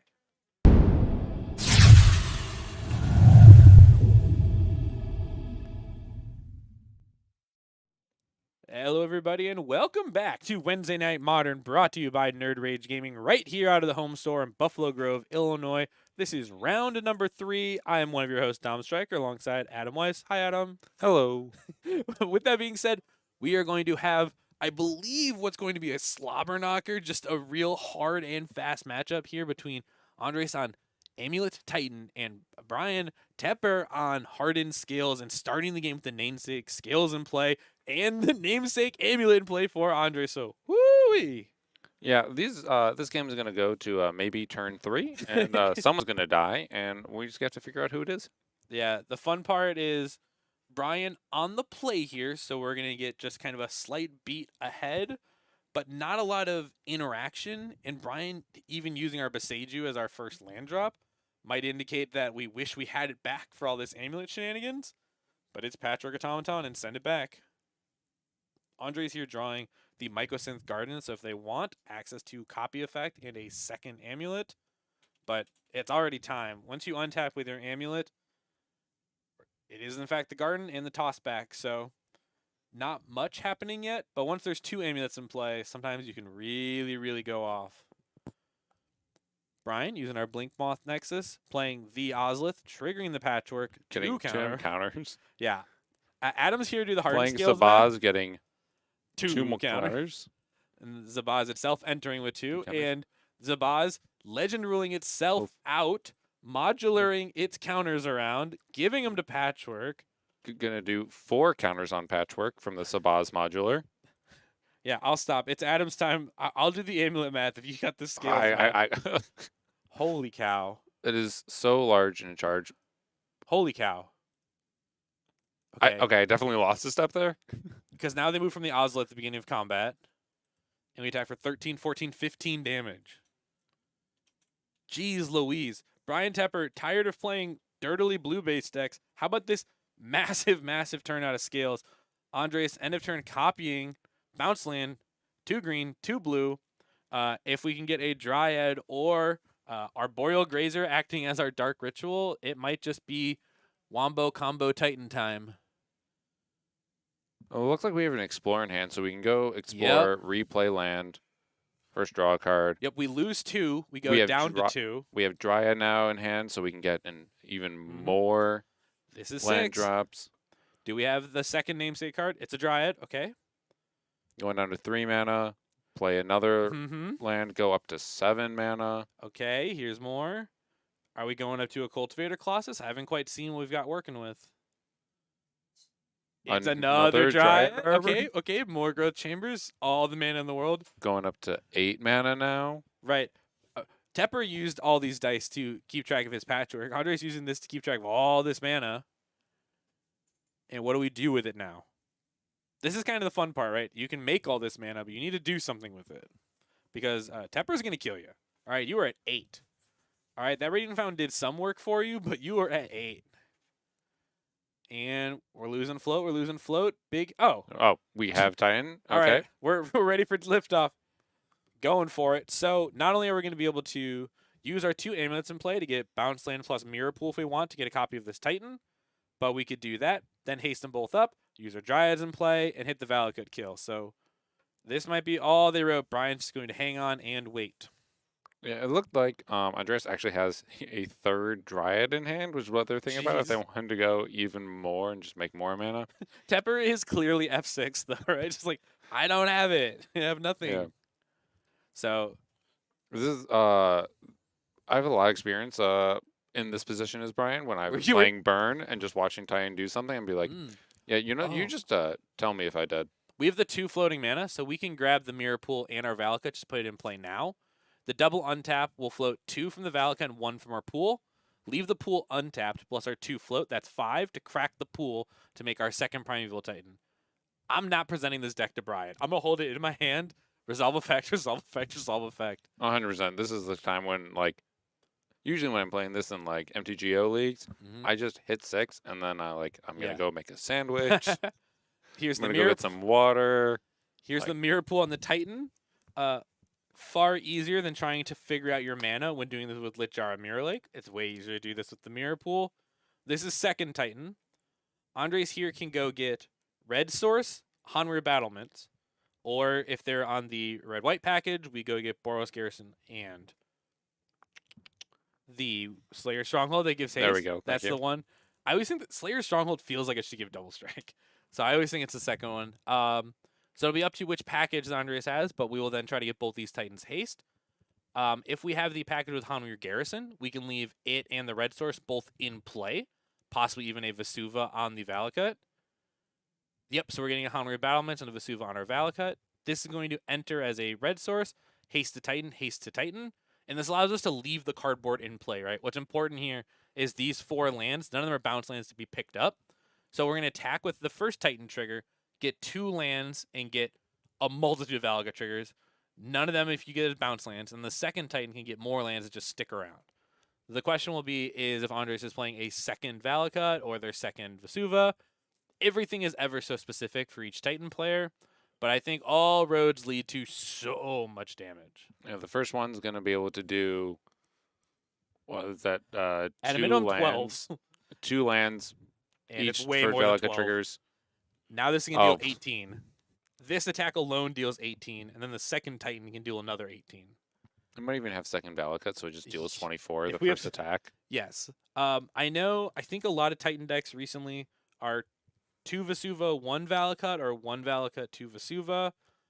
It's kind of a flavor to taste. I see here getting this Beseiju, but that's Why not? 18 damage alone off these 3, count it, 3 Valakut triggers. And then the second Titan can grab literally any other pieces of cardboard. You see Brian already looking at his I was sideboard. gonna say Brian's pulling a Sam from round 1, being like, "Well, this game's over. What do I got next game?" Right. This is the second time today, like you're saying, where we see a player just F6 checking their sideboard. For safe measure, we can throw one of the Valakut triggers at these creatures because we're making so much. Getting rid of this blocker ensures that no matter what, the 2 Titans get through. And Yeah, then we're Yep, just gonna and go now get Resolve lands, second. and I'll. right, it does not matter. It could be 2 literal pieces of blank cardboard, but there are a Dryad in play, and both of them will trigger your 3 Valakuts. So that's another 18 damage, and you're at 11 with 12 power attacking as well. So pick your route, pick the way that you want to play, but there is so much damage coming through. We said that was a stone cold race. Brian made a massive Zabaz, or Patchwork thanks to Zabaz. Andres was still just able to create the double amulet and just had so many Explorer style effects between their Dryads and literal Explorer. They put it all together. Yeah, I mean that was, like I said, that was a turn 3 game. Yeah. Brian couldn't find lethal on turn 3. Titan did. Here we are. All right, so out of our scales player here, Brian, we have Haywire Might, Soulless Jailers, Sir Ginger, Pick Your Poison, Tamio Safekeeping, Veil of Summer, Dismember, Soul Guide Lantern, Stone of Eric, and Beseiju. As a Titan player, you want this Beseiju in your deck. You want as many copies as you have access to this. And these Pick Your Poisons will do something. Yeah, I mean, like killing a Saga turn 1, killing an Amulet turn 1. Very, very solid plays. Anything you do to slow Amulet down, I've learned, is if Amulet doesn't kill me by turn 3, maybe I have a chance. And then on that same thought pattern, we may want at least one of these Haywire Mites to kind of hook up our Urza Saga as we want it to. But if we want the one, we probably want both for the same sort of reasons. This can eat amulets, this can eat sagas, this can eat rings. If your amulet opponent is trying to do even a slightly slow draw, this will be your out to it to be able to get through it. And the Pick Your Poisons, a non-zero amount of time, might be able to tag a Dryad of the Elysian Grove as well. So there are options. It's just sometimes your Titan opponent will just hold all the good cards in hand, and your Sorcery Speed Pick Your Poison just might not be able to hit them. Yeah, let's see what we have out of the Titan sideboard. Stock Titan. Stock Titan is what we're viewing here, but that's even a loose term. A lot of Titan players are very much so seasoned to taste. This is a 60, not a 61, so they're clearly not reading the Amulet Bible. With that being said, possible options that we have seen in Amulet Titan boards: Yasharn's, Elishorn Mother of Machines, Thragtusk, Pick Your Poisons, Turn the Earth, Dismembers, Grafdigger's Cage, and some of these more utility lands for Bajuka Bog, Beseiju, and Kabira Crossroads. Love this Crossroads as a tapped version of Radiant Fountain, but we did see our Titan player played straight up Radiant Fountain in the main deck in game number 1, so I'm going to assume there's a life gain source in there. Any cards here you're looking at? I believe Yasharn says you can't sacrifice artifacts to Correct. pay for things, which is probably 75% of how Scales wins games, is sacking things to modular, using Arcbound Ravager, other things. So if I know, like, maybe I don't have a combo hand this turn, but I can make 4 mana, I'm going to plop down this Yasharn, and it's probably enough to win me the game. Yeah, Yasharn here as specifically kind of your bullet for taking down Yawgmoth. But what's great is every bullet you add for Yawgmoth activated abilities are also bullets for Hardened Scales. Yep. This Yasharn is basically your cursed totem that attacks for 4. So I'm also taking a look at these Dismembers right now. Anything you can do to remove early creatures, you can pay the life, even if you have the mana, to get around the ward cost of the Patchwork Automaton. Right. So you can still pay 3 mana for your removal spell and still kill it. I might be worried that it's a -4/-4 effect, and I just saw Brian make a turn to 18/18. That is entirely fair. But you gotta do what you gotta do, and Andres also had some of their own copies of Beseiju and Pick Your Poison that I imagine they may just want access to. At the end of the day, Brian is also a deck built around artifacts and enchantments, and those are answers to them all. I'm seeing Andreas here has a commercial district in hand. Yep. Surveil lands seem So good. very good in combo decks where you can go find any land you want. Using it in Titan alongside your bounce lands means you just get to Surveil, and then a few turns later you Surveil again, and you Surveil again, and then your Vesuva becomes a Surveil land, and that gets a Surveil for you. Then you can pick it up for it to become a bounce land later. I've had my Vesuvas enter as my opponent's Surveil land. It's like They're just so good for moving through your deck. 100%. If you haven't already, pick up a single of every single Surveil land. There's 10 of Yeah. them. Put them in a box somewhere. You'll pull them out every deck you play. Yeah, if you play Modern, I recommend at least one of each. If you play Pioneer, you might need 4 of each. Like, I've seen some mana bases just like, well, we just start here. So we'll see Andres here with this commercial district. Mill over a bounce land. A sign that they have one in hand. 100%. Zabaz, get in there, buddy. Just 19 more times. I'm sure nothing will happen. I think we have an Urza Saga here in hand. If I'm looking at that, I'm looking at time and being like, man, I didn't play an Amulet turn 1. I really want to go find one as fast as possible. Could definitely be a way to go about it. Oh. Vesuva, copy, ding. Surveil land, props goes to Dom. It's so nice. And Andres here milling away an Urza Saga. I think also partially playing around cards like the Haywire Might and the Pick Your Poisons, just seeing your opponent is a green-based deck. Just don't let them hit your mana. Your opponent's not doing any pressure, so we're going to have time to get to 6 mana. And it seems like Tepper kept a 1 mana hand here, or 1 land hand. Yeah, I think we'll to 6 on the draw. That's kind of the spot for a 1-lander, and we're just going to hope the top is kind to Brian as Andres here plays out their Saga. Tapping 1 mana, it's really only one thing. See, but... Yeah, but if I'm looking at, like, Tepper kept a 1 land hand with Sabaz it, I'm thinking Tepper has Pick Your Poison in hand before I've even seen it. That's the thing, right? You have to be so careful as an Amulet player now to not just lose your Amulet. Like, on turns like this, you need that Amulet to be in play 2-3 turns from now to do what your deck needs to do. You don't really need it in play now, so don't accidentally lose to Pick Your Poison. Listen, Pick Your Poison, probably one of the best sideboard cards that we've seen in years. Yeah. It just hits everything. People are putting it in because Domain is so prevalent. It hits 3 different things in Domain. We're going to real quick check our Titan player played 2 lands per turn because we played the Urza Saga as land per turn. Brian, one of our resident judges, immediately caught it. Andres was just going to play an Explore, just did that out of order. We now have played the Explore. Starting to resolve our spells here. Float mana, get Grazer. We have 1 red mana floating, replay Gruul Turf. So that's 3 mana available. Oh, yeah. See, you can pick up Bounce, this Vesuva to get a bounce land, or pick the District, and then your own copy of Pick Your Poison and deal with that Zabaz. Okay. Don't even need the extra mana. No, if Brian, I was like, that looked like a forest. It was. So we get to at least try to cast some spells here. We have our own Pick Your Poison. I think probably more than not we're going to hit Urza Saga or Amulet. It's interesting, right? Because the Saga is an Amulet 2 turns from now, and the Amulet is an Amulet right now. So it's kind of a rock and a hard spot. Do you want to Stone Rain, hit this Saga, or you just want to make sure that they don't get access to this Amulet next turn? Yeah, but also you have to think about developing your own game plan. You don't have any other 1-drops in play. You are the aggro-aggressive deck. You're supposed to combo them out. It kind of feels like if you do this Pick Your Poison, you take your entire turn off. Brian has a handful of 2-drops. I'm seeing Active Soul Cauldron, Walking Ballista, Patchwork Automaton, so just unable to fit it in here, but just need to Pick Your Poison because I don't want to die. Wow. Andres doing a good target to take down with a Pick Your Poison in this copy of the 1 ring, conveniently 4 mana readily available. Although I just realized if we have Agatha's Soul Cauldron, I believe Zabaz says pay a red, destroy target artifact on it. Is it target artifact or artifact you control? I believe it's a self-inflicted modular engine. Oh, is it really? I thought it was just destroy target artifact.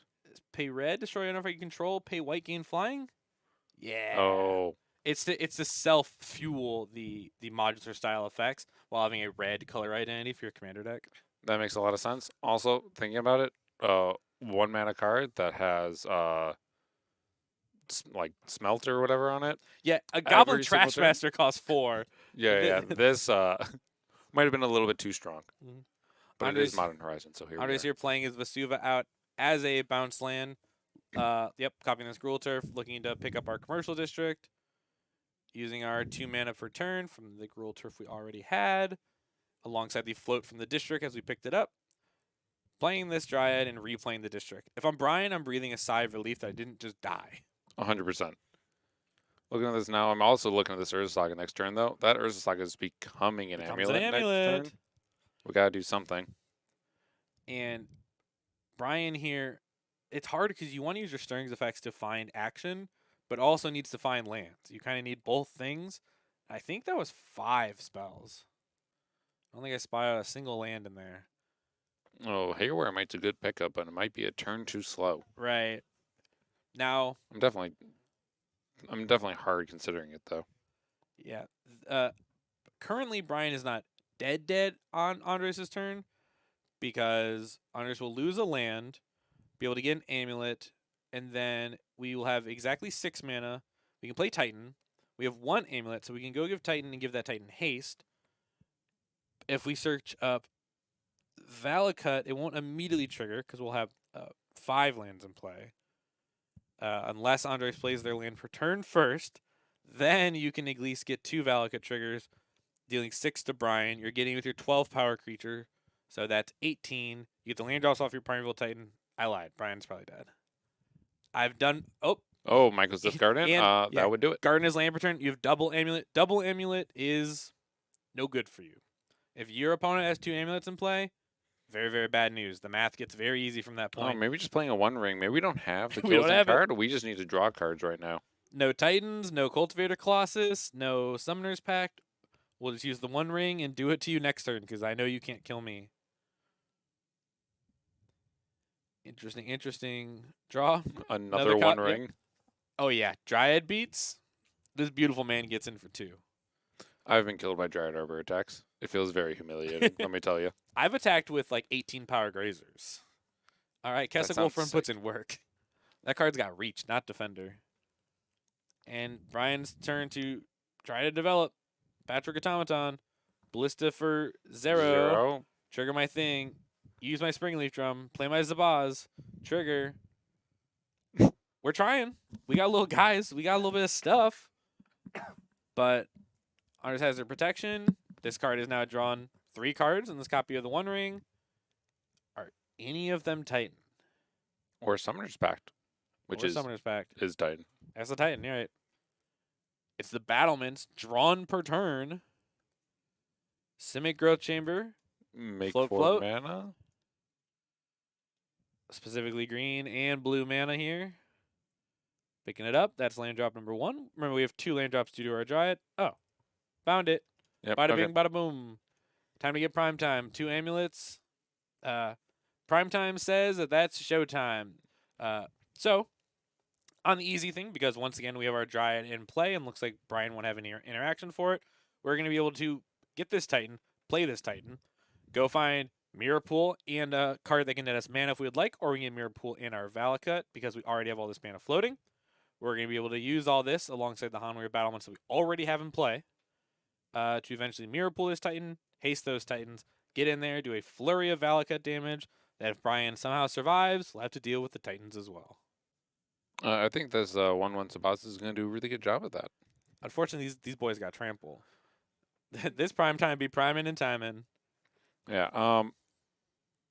It's really up to Andreas right now to just like put the Oopsie. cardboard on the table. Mm-hmm. Like if there's somehow a mess up or something like that, then Brian might have Yes. another turn. And honestly, looking at the cards in Brian's hand might be enough to actually help him get there. But Andres has left their haste land untapped and has found Valakut and will be using it as a red source. So Andres demonstrating that they know how their deck works. We are not interested in the Mirror Pool line, though, here. Playing around some sort of interaction if Brian has something free, like a Force of Vigor. You don't want to walk right into that. So we are making sure to just have full setup, throw some damage at you, get rid of that Zabaz blocker. Give him haste. Get that Titan. The Titan by itself will attack 4/6. And then we're going to go get 2 more lands, the second Valakut, and kind of whatever else you want. Start throwing damage. We're going to play a new ring first, just in case. Go into combat. The Dryad's in there to even do 2 more points of damage, just in case we need it. Andres can, for lack of a better term, pick your poison. Choose whatever ways that you want to kill your opponent. You're already attacking in here for 6, 7, 8. That means Brian's going to be down to 7. We are going to, mid-combat, use Mirror Pool and copy this Primeval Titan. A very, very fun thing to do with this floating mana. Brian understands that the game is over and says, don't worry about it. I will just pick up my cards. Super sick stuff. This is what the Titan deck can do. It is a deck very much so held back by it being difficult to play for a long time, but the players who are good can be very good. And a little help from Brian keeping a one-lander, and Andres here takes it down 2-0. And we're going to see if we have a backup feature. Oh, look at this. Looks like we Mm. have players mid game number 2, May on blue-white control up a game, and Blake here on Merktide with very few cards in play and looking to fight back, but two copies of Rest in Peace in play for May. And we were talking about earlier today, but here's the Hall of Storm Giants. Oh, man, that's going to smack in for 7. Big. Blake's Smacking looking for a at big. these, I think that's 2 Merktides in hand. Looking Great. real sad with no cards in the graveyard. You're 7-mana 3/3. Looking at this Bolton. Oh, it looks like it's subtlety, actually. Okay, that at least does something. That's something. It doesn't block a 7/7 with No. Ward 3. And we can see a lot of game being played here so far, made down to a single card in hand and just attacking using their mana base. It's really going to come down to Blake drawing ways not only to interact with this mana, but just to try to interact and fight back, really stranded with that Merktide in hand. It looks also like May has 3 mystical or Meticulous? meticulous archives in play. I can't right believe now. you could be so wrong. There's a Meticulous Archive, a Hedge Maze, 2 Plains, and 2 Full Art Hollowed Fountains. Those are hallowed fountains? Yeah, those are the Ravnica remastered Hollowed Fountains where the fountain is being rebuilt. So a lot of the image there is the scaffolding of the Hollowed Oh, Fountain I being thought put that up was the again. full art. I thought I saw like the white trail, like gold trail going through. I I'm can't- very wrong. I can't Ignore belie- me. I I can't have believe you- nothing. I couldn't believe you. What? There's only 1,200 copies of Hollowed Fountain. You didn't know this one? George has so many different copies. I can't tell them apart. Yeah. It has blue on one side. It has way on the other. We are playing out the subtlety on blocker mode, sending a bolt upstairs to May, putting May down to 8, untapping. So mind you, this is not blocker mode. This is attacker mode. Mishra's Bubble basically says draw a card, but a turn later. Getting in there, down to 5. Mishra's Bobble. Quick peek. May, let us know. Ah, May. Blake, I think, holding a Stern Scolding. Drew a bolt. Oh. Oh, my goodness. Oh, my goodness. Because Is May Blake going to is steal this game? May incentivized to attack with this haul. Thinking about Days Oh, look Undoing what in Days hand. Undoing. And Days- is that a leyline Yeah, binding? Leyland Binding. But you look at this mana, very constrained. Only 3 colors in play currently. Hedge Maze and all these blue-white sources. Maybe there's Incentivized to do it. that should cost 3. It indeed should cost 3. We're going to go check on that real quick. It could be very important. These players have very little mana to work with right now. Bolt gun upstairs. May, I think, saying not like this. Please, not like this. Oh, drew a. Yeah. We should have subtlety. That could very well be it. They say, okay. Yeah. It's important for May to know for future bindings, just in case. May very strapped on mana with this being a haul style game. I think it's a preordain and a Days Undoing in hand. Blake, Blake flashed the subtlety. I would not do that. They're about to preordain. Be careful. Taking a peek. Interaction. Two lands Nope. that do nothing. Bottom, We're bottom. probably gonna cast this Days Undoing, see if we can do anything with it. Oh, May sending it back. Oh, the May. solitude. Oh, May with the Oh solitude. my goodness, what a rip! What an absolute banger! For the subtlety, giving Blake a little bit of a life total buffer. Blake on the hunt for bolts. Draws a counterspell. Not the best thing to have right now, but We- also not the worst. We would have wanted that a moment ago to stop this 100%. solitude. And May might steal this right back with this top deck solitude, really saving their life total from being in bolt range there for just a moment. Express Federation for Blake. This is one of the Ooh. best cards in the game of Magic. Digging deep. Preordain, Ragavan, Preordain. Okay. Raggy G is a little bit of damage if we want it. So now I want to dash this Ragavan. Oh, the Oh, Hall we might have enough block. for hand. The Hall. Holster might block, right? Oh man, Okay. Hall is large and in charge. Yeah, like a 6/6.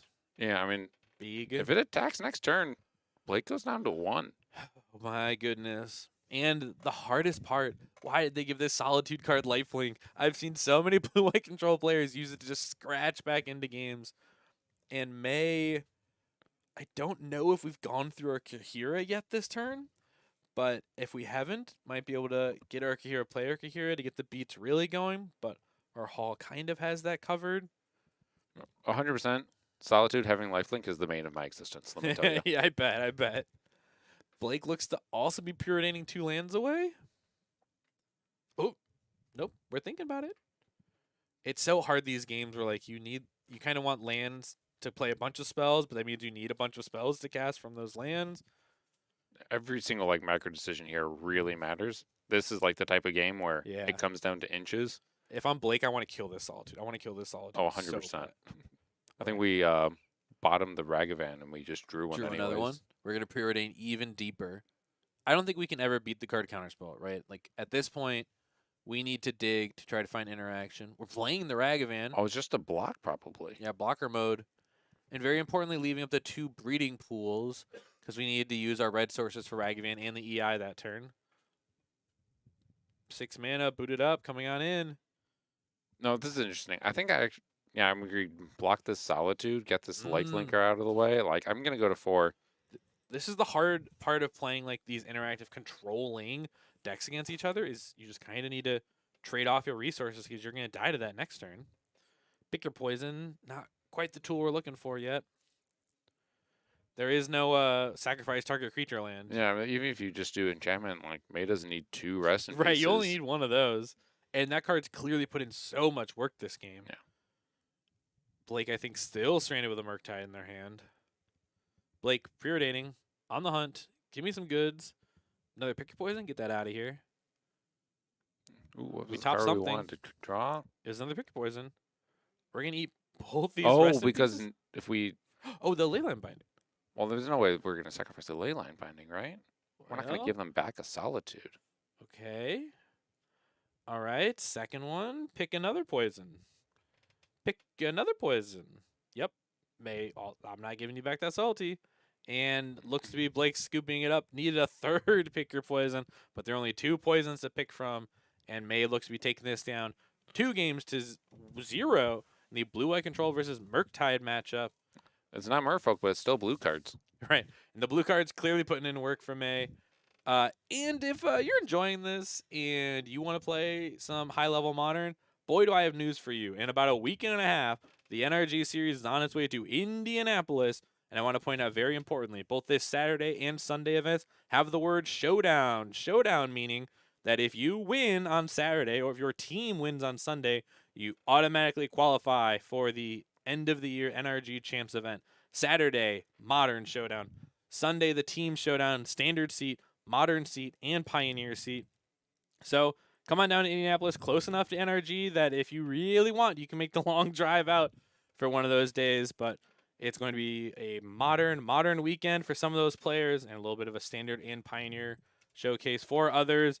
But if you're looking to, win some cash, qual for champs, make some cool tokens, there's one spot to do it. May 11th, May 12th, here with the NRG Championship Series. With that being said, we are on the way to our final round here for Modern Wednesdays. Please don't go anywhere. We will be right back. Bye-bye.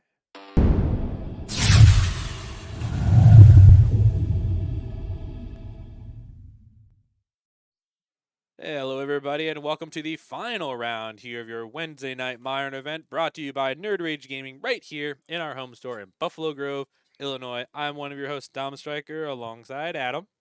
Hello. And strap in, folks, because we're here for a long one. Jared on your left side, you saw him earlier playing blue-white control with a splash of Ragavan. And on the right side, Kai playing basically what I would say at this point, Kai's signature deck in mono blue Tron. So it is time for counterspells and land drops and everybody, like I said, strap in. Yeah, I assume this. We just finished up a feature match where games ended on turn 3. I think games are going to end on turn 30. 30. I was gonna say 30, right? It's just like it feels right to say 3 versus 30. And we're getting shuffled up. Jared has a Kahira. Might matter on turn 100. We'll find out in the future. Kai setting up here. Looks like doing a quick mulligan, making our way down to, I assume, 6 and not down to 1. Yeah, I was just thinking, and I was like, wait, we could actually get a game where these guys mill themselves out. And I was like, Jared has Days Undoing. Mm-hmm. That's not even gonna happen. It's gonna take Yes. a while. Jared has Days Undoing, but Kai has Sundering Titan. Oh, Oh, yeah. We got the Tron package. I'm going to do a quick check again to just make sure. Let me see. Kai got here late. Kai did not submit. Uh-oh. Embarrassing.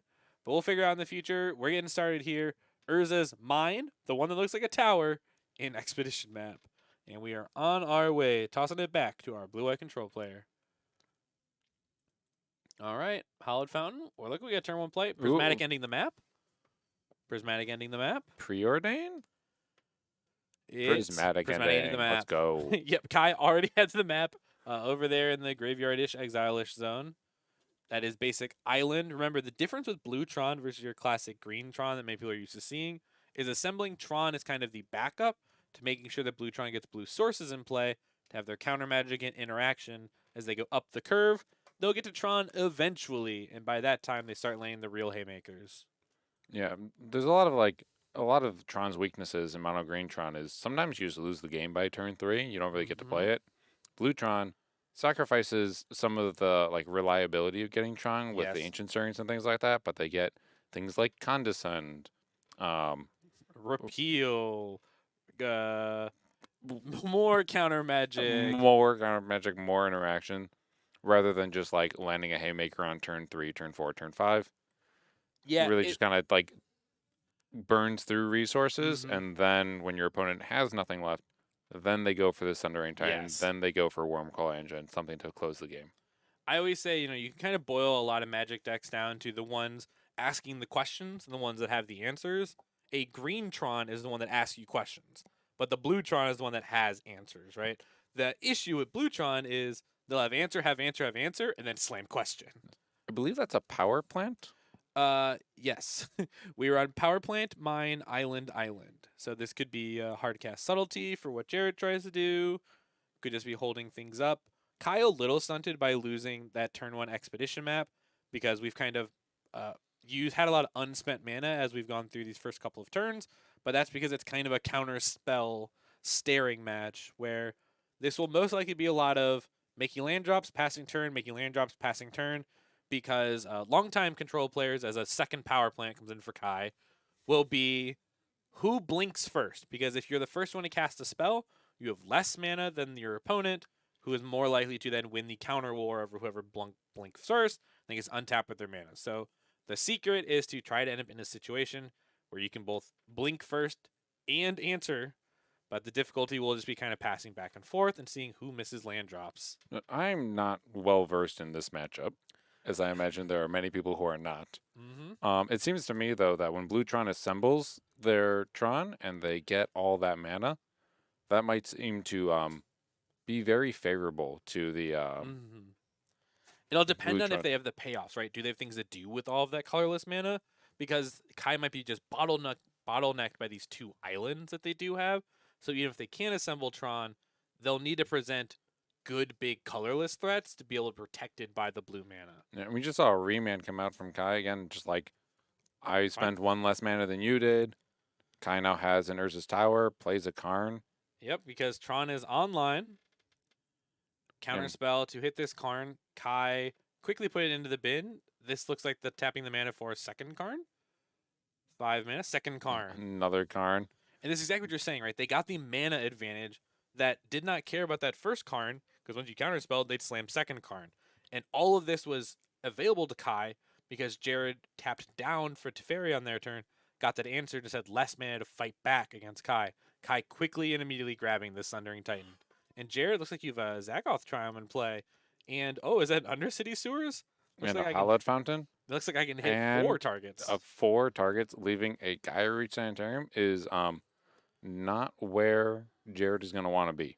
This Teferi quickly resolving. Either Kai doesn't care too much about it. Don't put a red source into play. Oh, please don't put a red source into play. Jared, oh, be so no, careful. oh, no, oh, no, oh, no. But Kai here letting it resolve quickly, showing they either don't have counter magic or don't care too much about this Teferi and has big haymakers to continue, possibly beyond the Sundering Titan. Well, if we get a this counterspell now on the Sundering Titan is uncounterable because we have Teferi in play. Of course. And when Kai let it resolve, Jared sneaking in a blue-white source instead of the red source, stunting Kai's ability to hit all 5 of Jared's lands. There's no mountain available. Yeah, Again, Meticulous Archive, looking at the top card, being like, yep, that's a card I want. Probably some form of interaction. Maybe another counterspell. Maybe a Leyline Binding to deal with this Karn. Karn getting 2 cards for Kai. A 1 ring. So Just draw all these cards. we have 7, 8, 9, 10, 11. Sundering Titan plus Ring is 12. So those aren't the 2 threats Kai can try to push. Just kidding. 12th mana source. In our Academy runes. Thank you very much. Yep. You saw me squinting at that card, trying to figure out what it was. This is kind of a part of the Blue-Tron plan. It lets you pay 1 and a blue to put an artifact from your graveyard on top of your library. If you ever draw 2 rings, this allows you to loop rings every single turn, gaining protection every single turn of the game. For the low cost of 7 mana. And here, me being the foolish one, thinking, oh, if we get our Sundering Titan countered, we can just go get another Sundering Titan. Well, the back. thing is that's also true. It's yes, but I wasn't thinking about just protection and drawing cards for free every single turn. Counterspell on the Sundering Titan, quickly resolved, quickly passed it back. You can just put the Sundering Titan back on top and upkeep. That means Jared has to have a counterspell every single turn for the rest of the game, or try to Daze Undoing here, because I think Jared had in hand to shuffle that into the deck so we can get rid of it. Oh, wow. Yeah, and then it's unattainable by future Karns because the Sundering Titan will be shuffled into the library. The worst would be if you shuffle it back in and Kai draws it again. Oh, no. I mean, we have this ring. Kai's not worried about their life total. Card's going to be drawing a million cards. Yeah, it's the squeeze. Good friend in chat, won't name names, playing Blue Eye Control at NRG series against me. Played a Days Undoing and still lost that game. So it is not always the end all be all when your opponents have decks with so many good haymakers like the modern format is now. In this case, Jared would give them full 7, but sometimes even giving them just 1 might be enough to scramble back into a game. I didn't even think about the fact that Kai would actually get all those cards. Right. Whenever I see Days Undoing, I'm just like, oh yeah, there's Narset. Yep. But it looks like there's not Narset. Ooh, Prismatic Ending, Ending. 4 mana. Now, do you hit Karn or Ring? I think I want to hit the ring because Karn doesn't really do anything here. Now, fun fact: that Ring's currently in exile, right? That means Oh, the future Karn can just go get it. That means future cards can just Oh, grab it. no. So if Kai makes it to 2 turns from now, Kai immediately untapping says, "Put this on top." Draw this for 100%. turn. Put this on top. Draw this for turn. Oh, Days Undoing, instant speed. I don't know where the Sundering Titan is, but I think the Sundering Titan is supposed to be in hand. it's In the draw In the step. draw step. Oh, Okay. no, in response to the Academy runes. Okay, which we most likely did in upkeep. Yeah, exactly. So Kai's still going to have all their Tron mana and 7 brand new cards. Yes, and we're in the middle of Kai's turn. Kai's turn does not get ended, and Kai's be able to use all this Tron mana, and Jared with no mana up to fire back. Jared hoping to draw Solitudes, Subtleties, Force of Negation, something to fight back for free. But even if you get the Solitude, if they draw the They draw the Titan, Titan, you can just still get it back with Karn because it'll go back into exile. and that's after it Stone Rains you on the way in and on the way out. Oh, I forgot it does it on the way out too. Yes. Oh no. So Kai drawing up, remember, because it is their turn, the turn does not end. I see a Narset in hand, and I saw a ring from Jared. This card's going up, no target, play a new ring. And that's all the payoffs we've drawn for Kai's hand, or do we got more? We haven't made our land drop for turn. I saw a Screaming Man version of Urza's Mine. We have an Otawara, Force of Negation in hand. All right, Kai's loaded up. Drawing a card from the ring. Not only did Kai get the 7 first, but Kai got to use mana from the 7 first as well.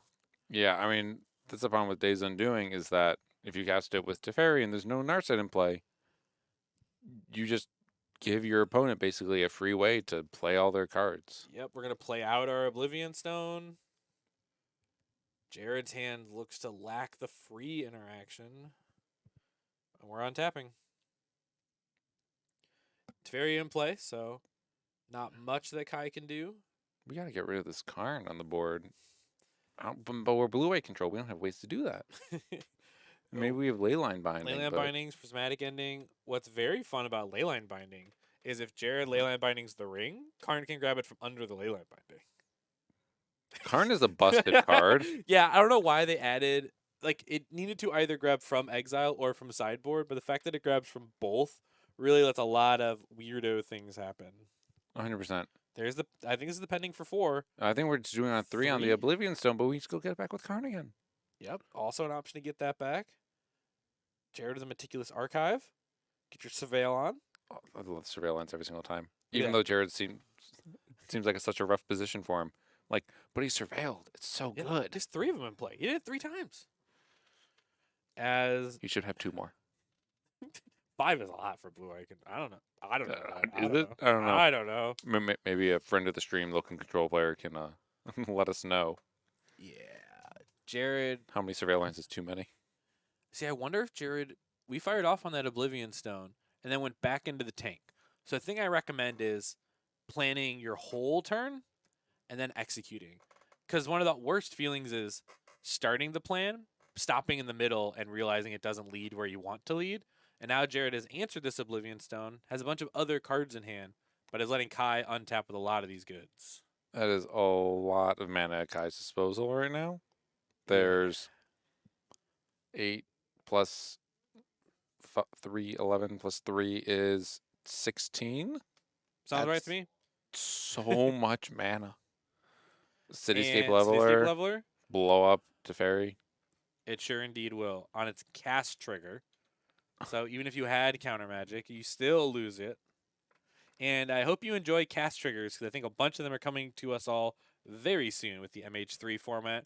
Already revealing 1 in Null Drifter. I'm sure there's many more to come. And that mana. Here's the Cityscape. Like, if I'm Jared, do you even want to counter this? Like, it still just kills Teferi. It doesn't matter. The thing is, you might want to counter the 8/8 Trampler.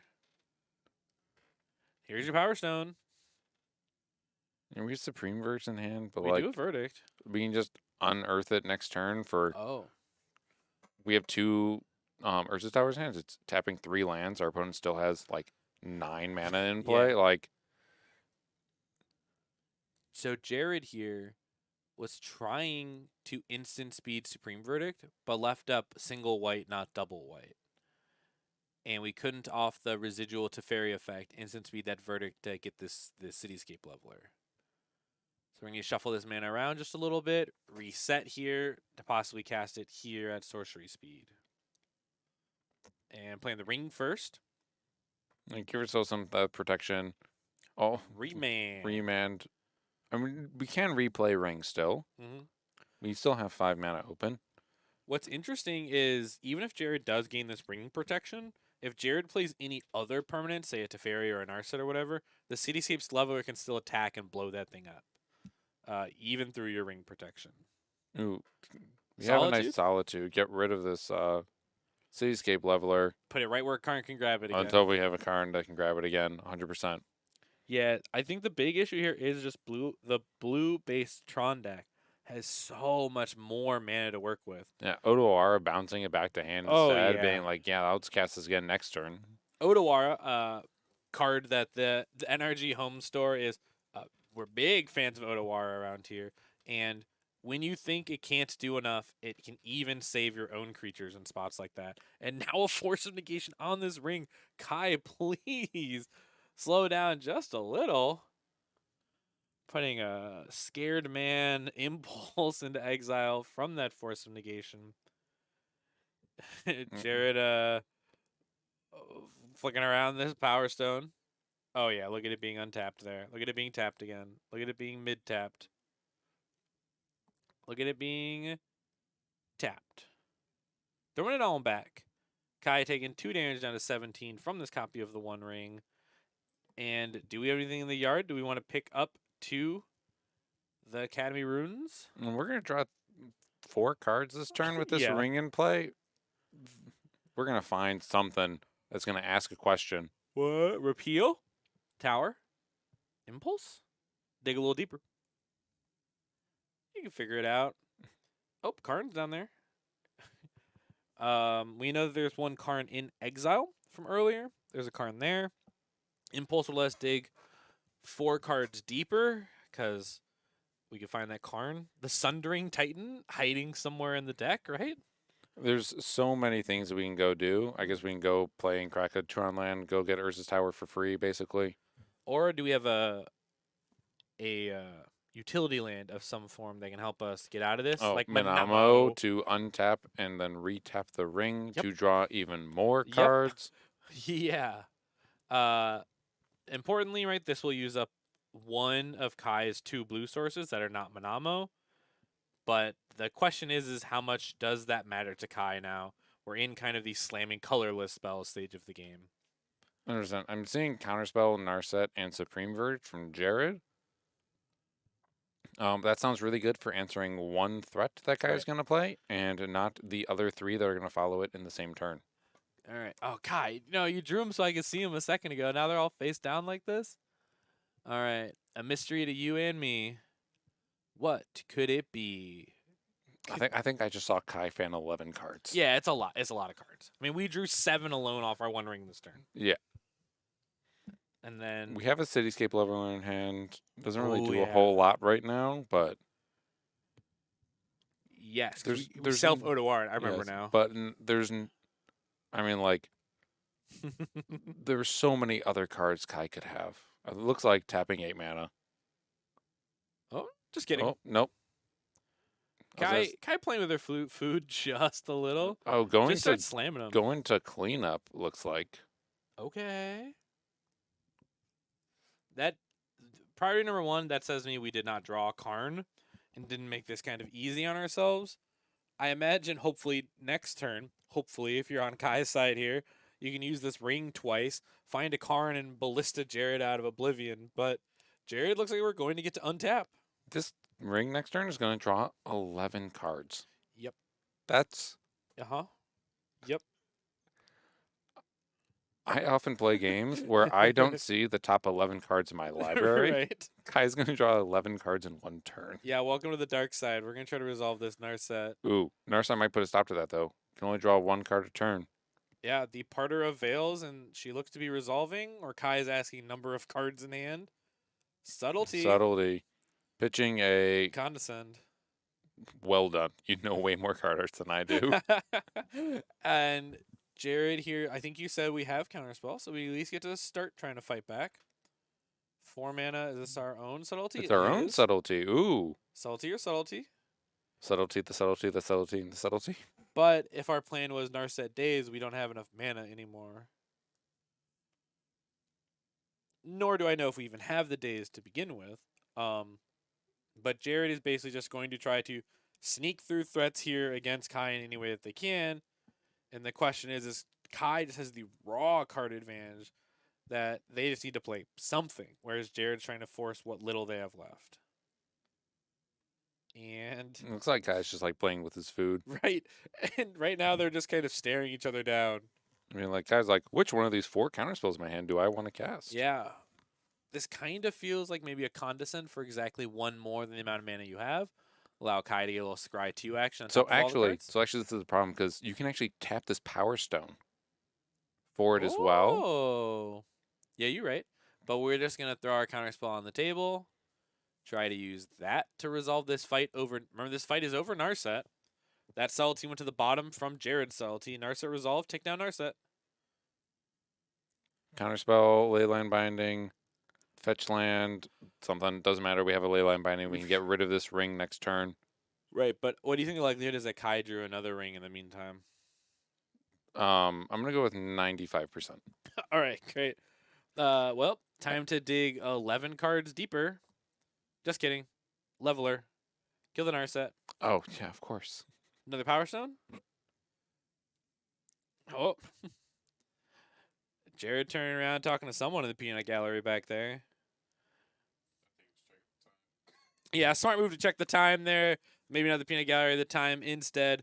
Scooping them up. We need time to possibly play 2 more games, and that felt like a half hour, and sure looks like it was a half hour. So we are going to quickly take a peek here at this blue Tron sideboard.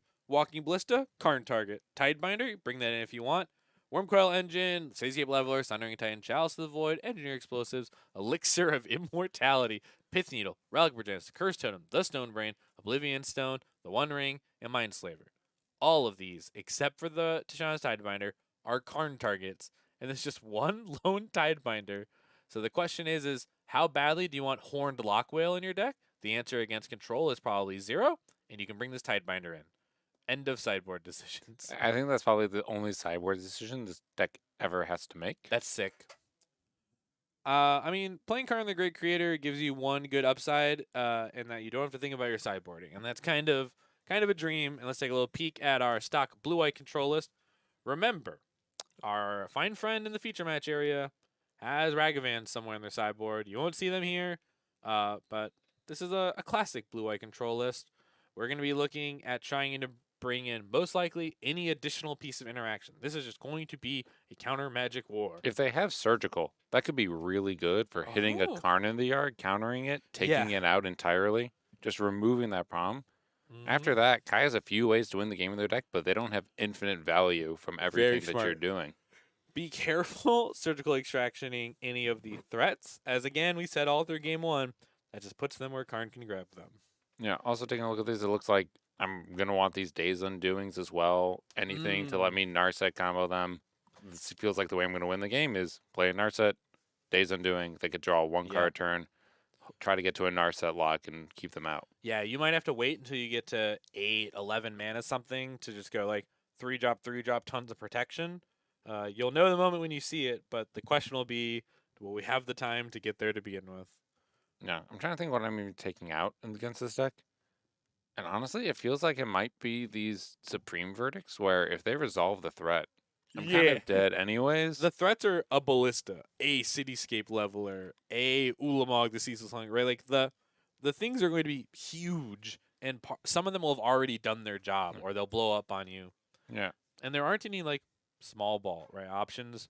Yeah, everything is large and in charge. Yes. And even if you do something like Supreme Verdict to Cityscape Leveler, great, it unearths, they get it back, it goes into exile, you get it back with Karn Great Creator, it's always there. Yeah, I would imagine something like shave these 3 verdicts and some number of solitudes, bring as many spells that you have in the sideboard that do something, and hope and pray in game number 2 and 3. It looks like Blue-White Control is going to do their best version of an aggro deck. Yeah, something like that. Which Bring in a single creature and maybe a subtlety. They want to aggressively counterspell, but as we saw, the thing about counter wars between these blue-based decks is that they are just trying to push through threats and protect them with a bunch of mana, and blue Tron just has a lot more mana to protect. If any of this is super interesting to you, if you yourself have never seen blue Tron, and you're like, wow, I never knew that I could take game 1 for a half hour. You can go to nerdragegaming.com and pick up Force Negations for yourselves, or Triomes, Wandering Emperors, Bowmashers. You could buy 1st, 2nd, 3rd, or even 4th Aerolingus. However many of those you want, you can find them for sale at nerdragegaming.com. If you really want a card, but it's not in stock yet, add that to your wish list, get notified immediately so you can purchase that card, and you can even do pickup at NRG Indianapolis. So one thing I'm taking note of here, Jared, who we saw earlier, no longer has Kahir as their companion. I would 100% breed in these Ragavans.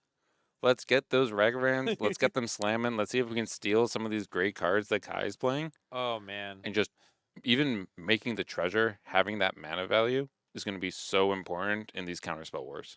Yes, right? It's like you want to gain advantage in essentially any way that you can. And what if you just do it by slamming a Ragavan?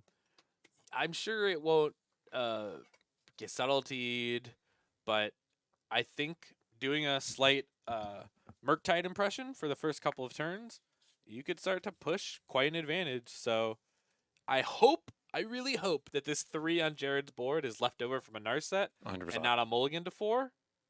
There's a mulligan to 6. Okay. Oh, see the Ragavan. Do we have a red source for it? If we have a red source, I would slam keep this hand. Well, nope. It looks like we have one more card to draw. Up. Yep. Up. Yep. Up. No. Nope. This is a 1-lander even to begin with, right? So yeah, I think it's just a Hallowed Fountain. Oh, Hallowed Fountain Island. Oh, Hallowed Fountain. So 2 lands. It's a 2. But you can't even cast the Solitude either. You have no white card to pitch. Look at him shaking. No rings, no shaking counter this spells. Ragavan. Oh, Jared, what have you done to yourself? I'm not sure what that second card in Jared's hand was. The island, right? No, it looked like a counterspell, like one in the Oh, blue. was it the 3 steps ahead? Oh, 3 steps ahead. Thank you so Yep. much. Well done, Tom. Yeah, I think it's a McWinsauce was playing like a weird version of Blue White Control, playing the one copy of 3 steps ahead, called the deck unplayable, and Jared may have registered the full 75. So dude, there weird things happen, right? It's like people like do well in a challenge, and you like just see their list, and you're like, wow, yeah, this card makes sense. And then it's like sometimes you dig a little deeper, and they're like, please don't play it. But like a card like 3 steps ahead was really, really good in the Pro Tour. You know, Yeah. taking Yuta all the way to being a finalist in the Pro Tour with I think like 3 to 4 of them in the standard Blue Eye Control list. And I mean, Cryptic Command and Standard seems pretty good. very good. As a friend of the NRG series, Raja called it the best cancel ever printed. Do you want the best cancel ever printed in your deck or not? That part's up to you. As Jared here's drawn up. Going down to 5 cards with his hand. No Ragavan. Yeah, I think it was an I think it was a really pretty rough. unkeepable hand. Hopefully, we get another chance to find this Ragavan. Right. Because if there's anything that's going to win us the game on going into a 4 against a 7 on the play, we don't even get to have the extra card for going second.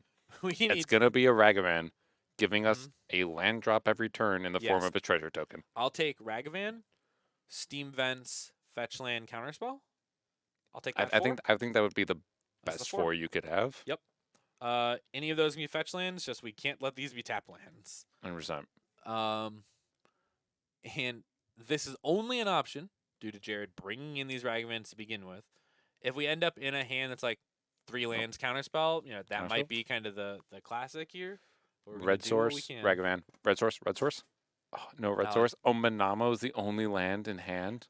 Well, I mean we're at 4, right? I mean we have a preordain. We can do something. Oh, preordained So take a red source to dash the Ragavan. I'm looking at Manamo, counterspell, preordain, Ragavan. Yeah, exactly right. Okay. Me and Jared on the same wavelength this here. This preordain has a lot of work to do. I've been playing preordains for the first time ever. I've been playing prowess instead of burn. Mm-hmm. Preordain's one of my new favorite cards. Okay. What was it? Who is that? What is that? It looked like one of them had to be a fetch land, right? If he's going to keep it. I think it was a land of some. It was Flood Strand. It was Flood Strand. We can dash a Ragavan. We're gonna go find Steam Vents. We're gonna dash it.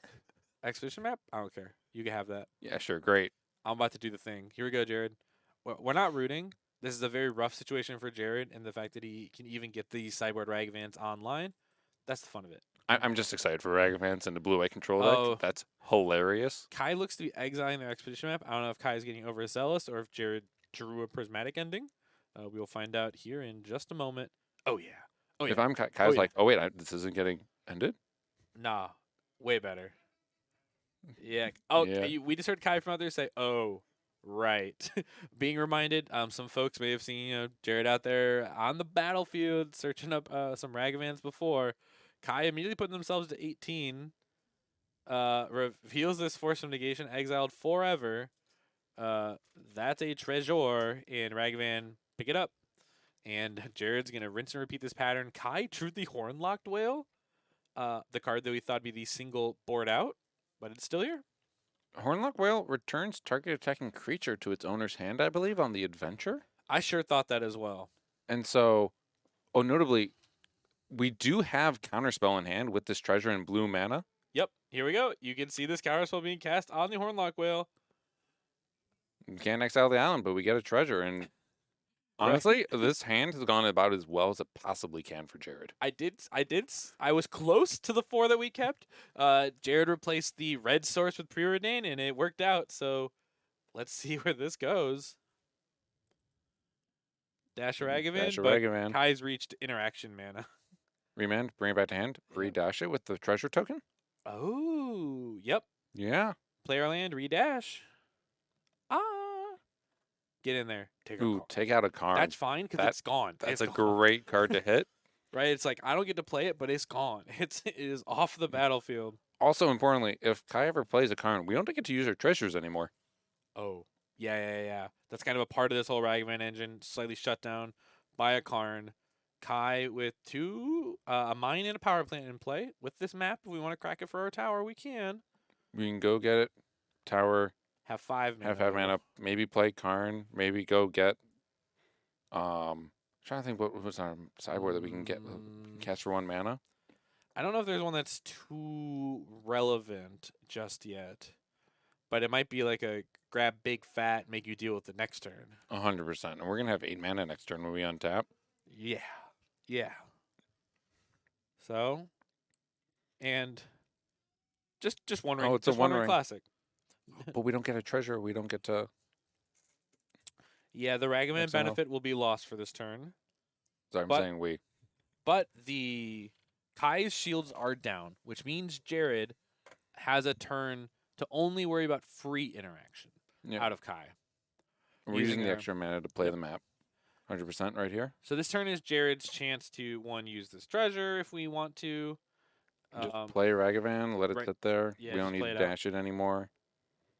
But Kai is going to be able to use this ring to dig for those Karns if we don't have them already, and then use all this mana. It's so much mana. Yeah, it even could be like a Walking Ballista to have some left over, but to shoot down Ragavan a little bit to begin with. The Ragavan definitely adds like a different patterning to what's going on here because it's such an important creature in play.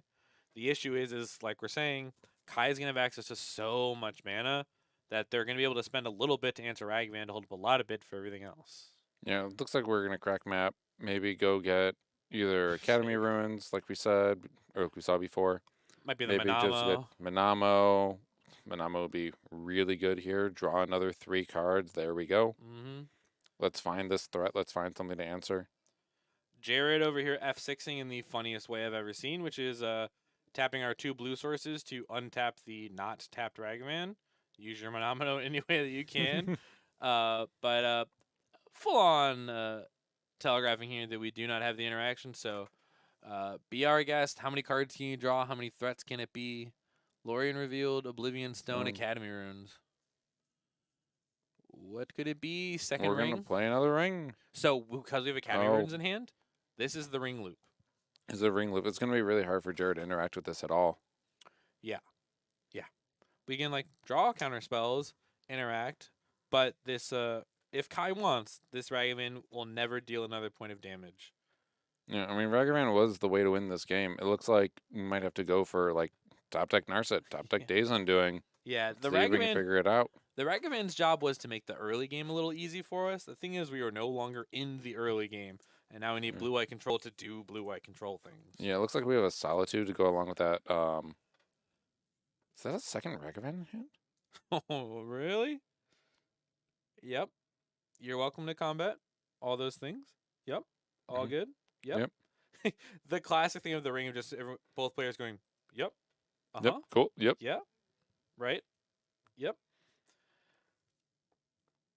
Jared here. Passing the turn back to Kai. Our ring has survived for Kai. We are getting a lot more mana if we're Kai. Kai is drawing 2 more More cards. cards. Kai is about to draw 3 more cards, if I'm guessing. I think that was Remand Subtlety, so just 2 pieces of interaction off the top there. Field of Ruin if you want to be real mean.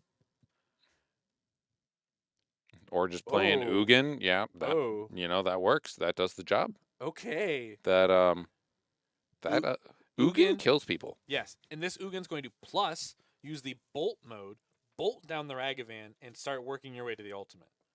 100%. Kai discarding to hand size, dropping Hall of the Storm Giant. Yeah. Thanks very much. We can see Ugin's minus 10 ability. You gain 7 life, draw 7 cards, put up to 7 permanents from your hand onto the battlefield. You can actually just erase that and write win the game on Yeah. it, and it would be the same thing.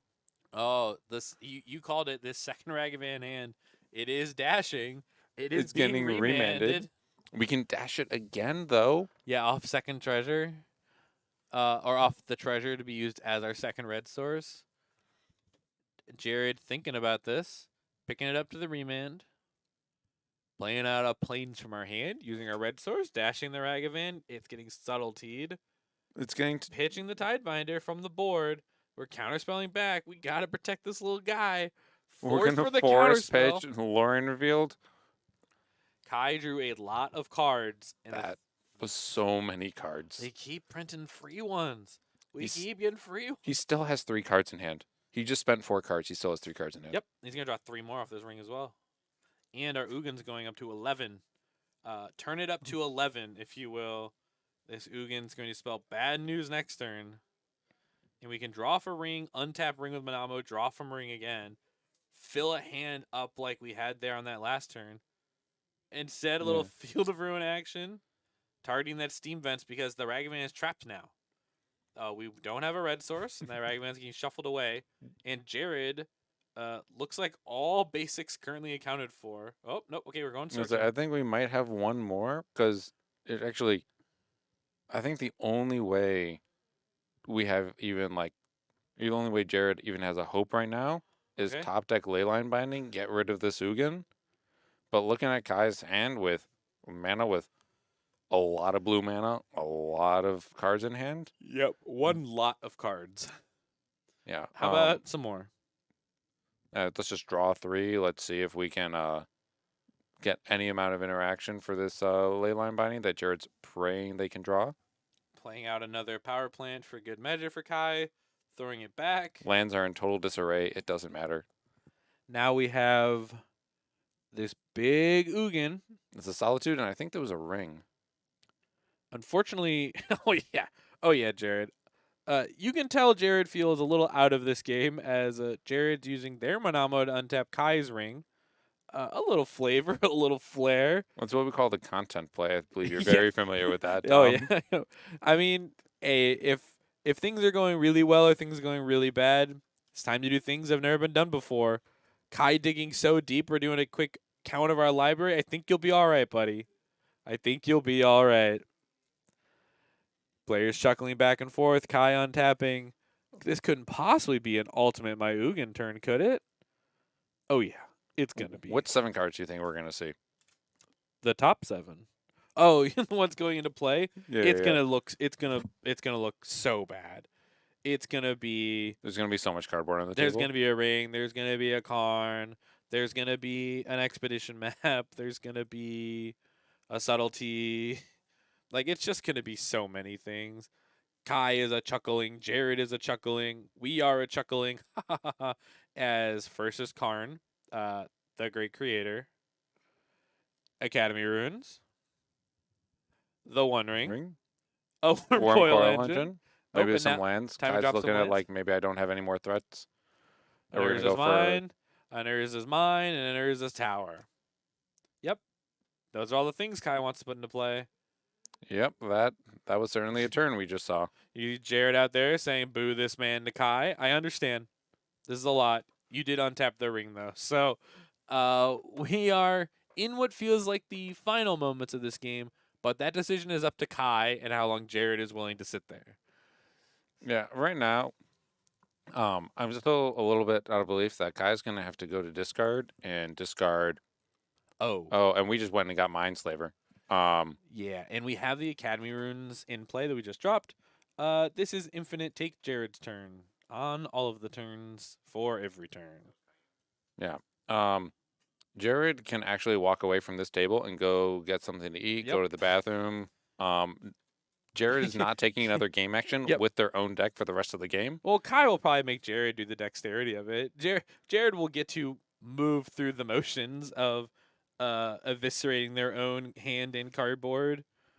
But Kai is a playing. Kai is a playing with their food. Jared is on board to is not leaving the game. We get to hang out.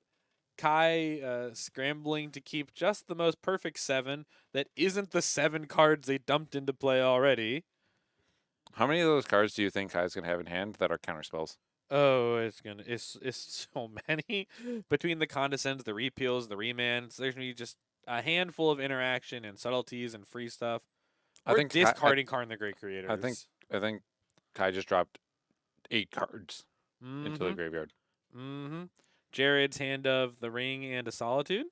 We're gonna draw a scalding tarn. And Kai is gonna do whatever they want. Force Jared to I don't know, fetch shock for no value or fetch and fail to find. Untap Kai's ring for them. Untap their Karn if they want. The possibilities are endless. Unfortunately, they're not endless. There's actually kind of just like the two options to work with. Oh, the fetch land allows us to search through Jared's deck.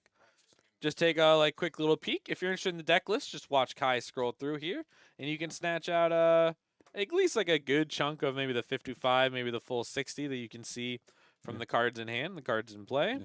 I believe the card is Kai card is looking at is that new not cryptic command, The 3 steps ahead. 3 steps ahead. Which is so shocking because that's got blue Tron written all over. Oh, so Kai should 100% Kai should be playing Yeah. that card. That card is made for blue Tron. Yeah, just a use for all your excess mana to just Yeah. make random copies of things and stuff. Yeah. Draw 2, discard 1.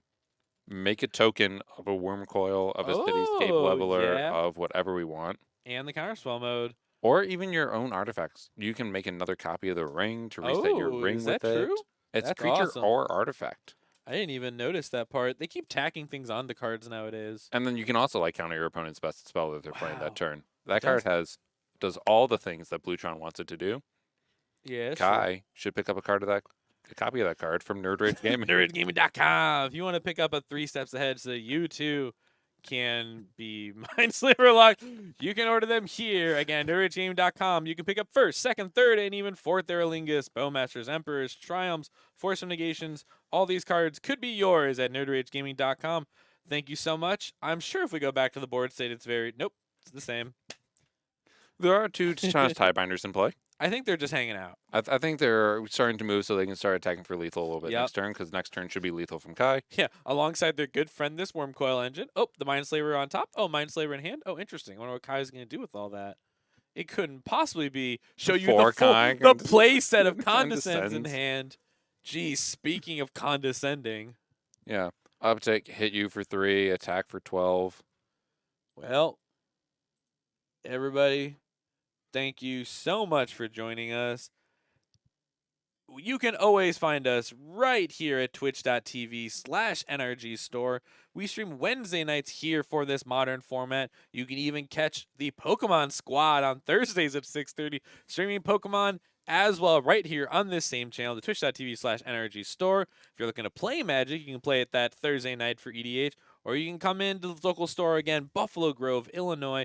Play some Legacy, play some Standard, even play some One Piece if you fiending for that. Saturdays is Digimon. At the top of the schedule on Monday, you see Digimon all over again with that 5 p.m. EDH. Tuesdays, you got One Piece and Lorcana, and you can start it all over again right here, twitch.tv/NRG store for our 6:30 MTG Modern events. Our league starting up in 2 weeks from today.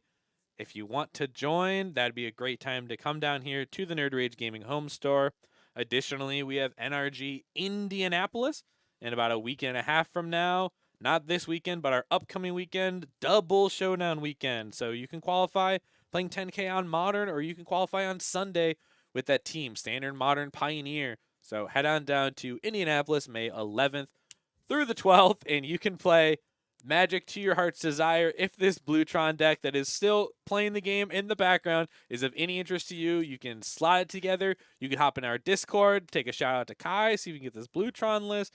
If this is your jam, you can find it and talk to these players and figure it all out. Again, that is May 11th through the 12th in Indianapolis. Double showdown weekend. What's going on in the game? Same as before. Yeah, Oh, nice. so it turns out that Kai actually only attacked for 9, leaving Jared alive at 1. One. Oh, interesting. Because Kai is such a nice person. Such a nice person, of course. Yes. As we see the Celtics. Oh, the cards are being picked up. That must Oh. be the end of the game. Do you know who won? It's going to Kai with the Mindslaver lock in Bluetron against Blue-White Control, trying to fight back with the card Ragavan in their deck, but it just didn't work out. Too much mana out of Kai's Bluetron list. Thank you all so much for joining us. I was Dom Stryker alongside the newest Flex Lock commentary board, Adam Weiss. Adam, how was it? This was exciting, and I love doing this. All It was right. Great. Look at that. With that being said, folks, thank you so much for joining us. We look forward to seeing you next week, 6:30 Modern, right here at twitch.tv/NRG store. Thank you all so much.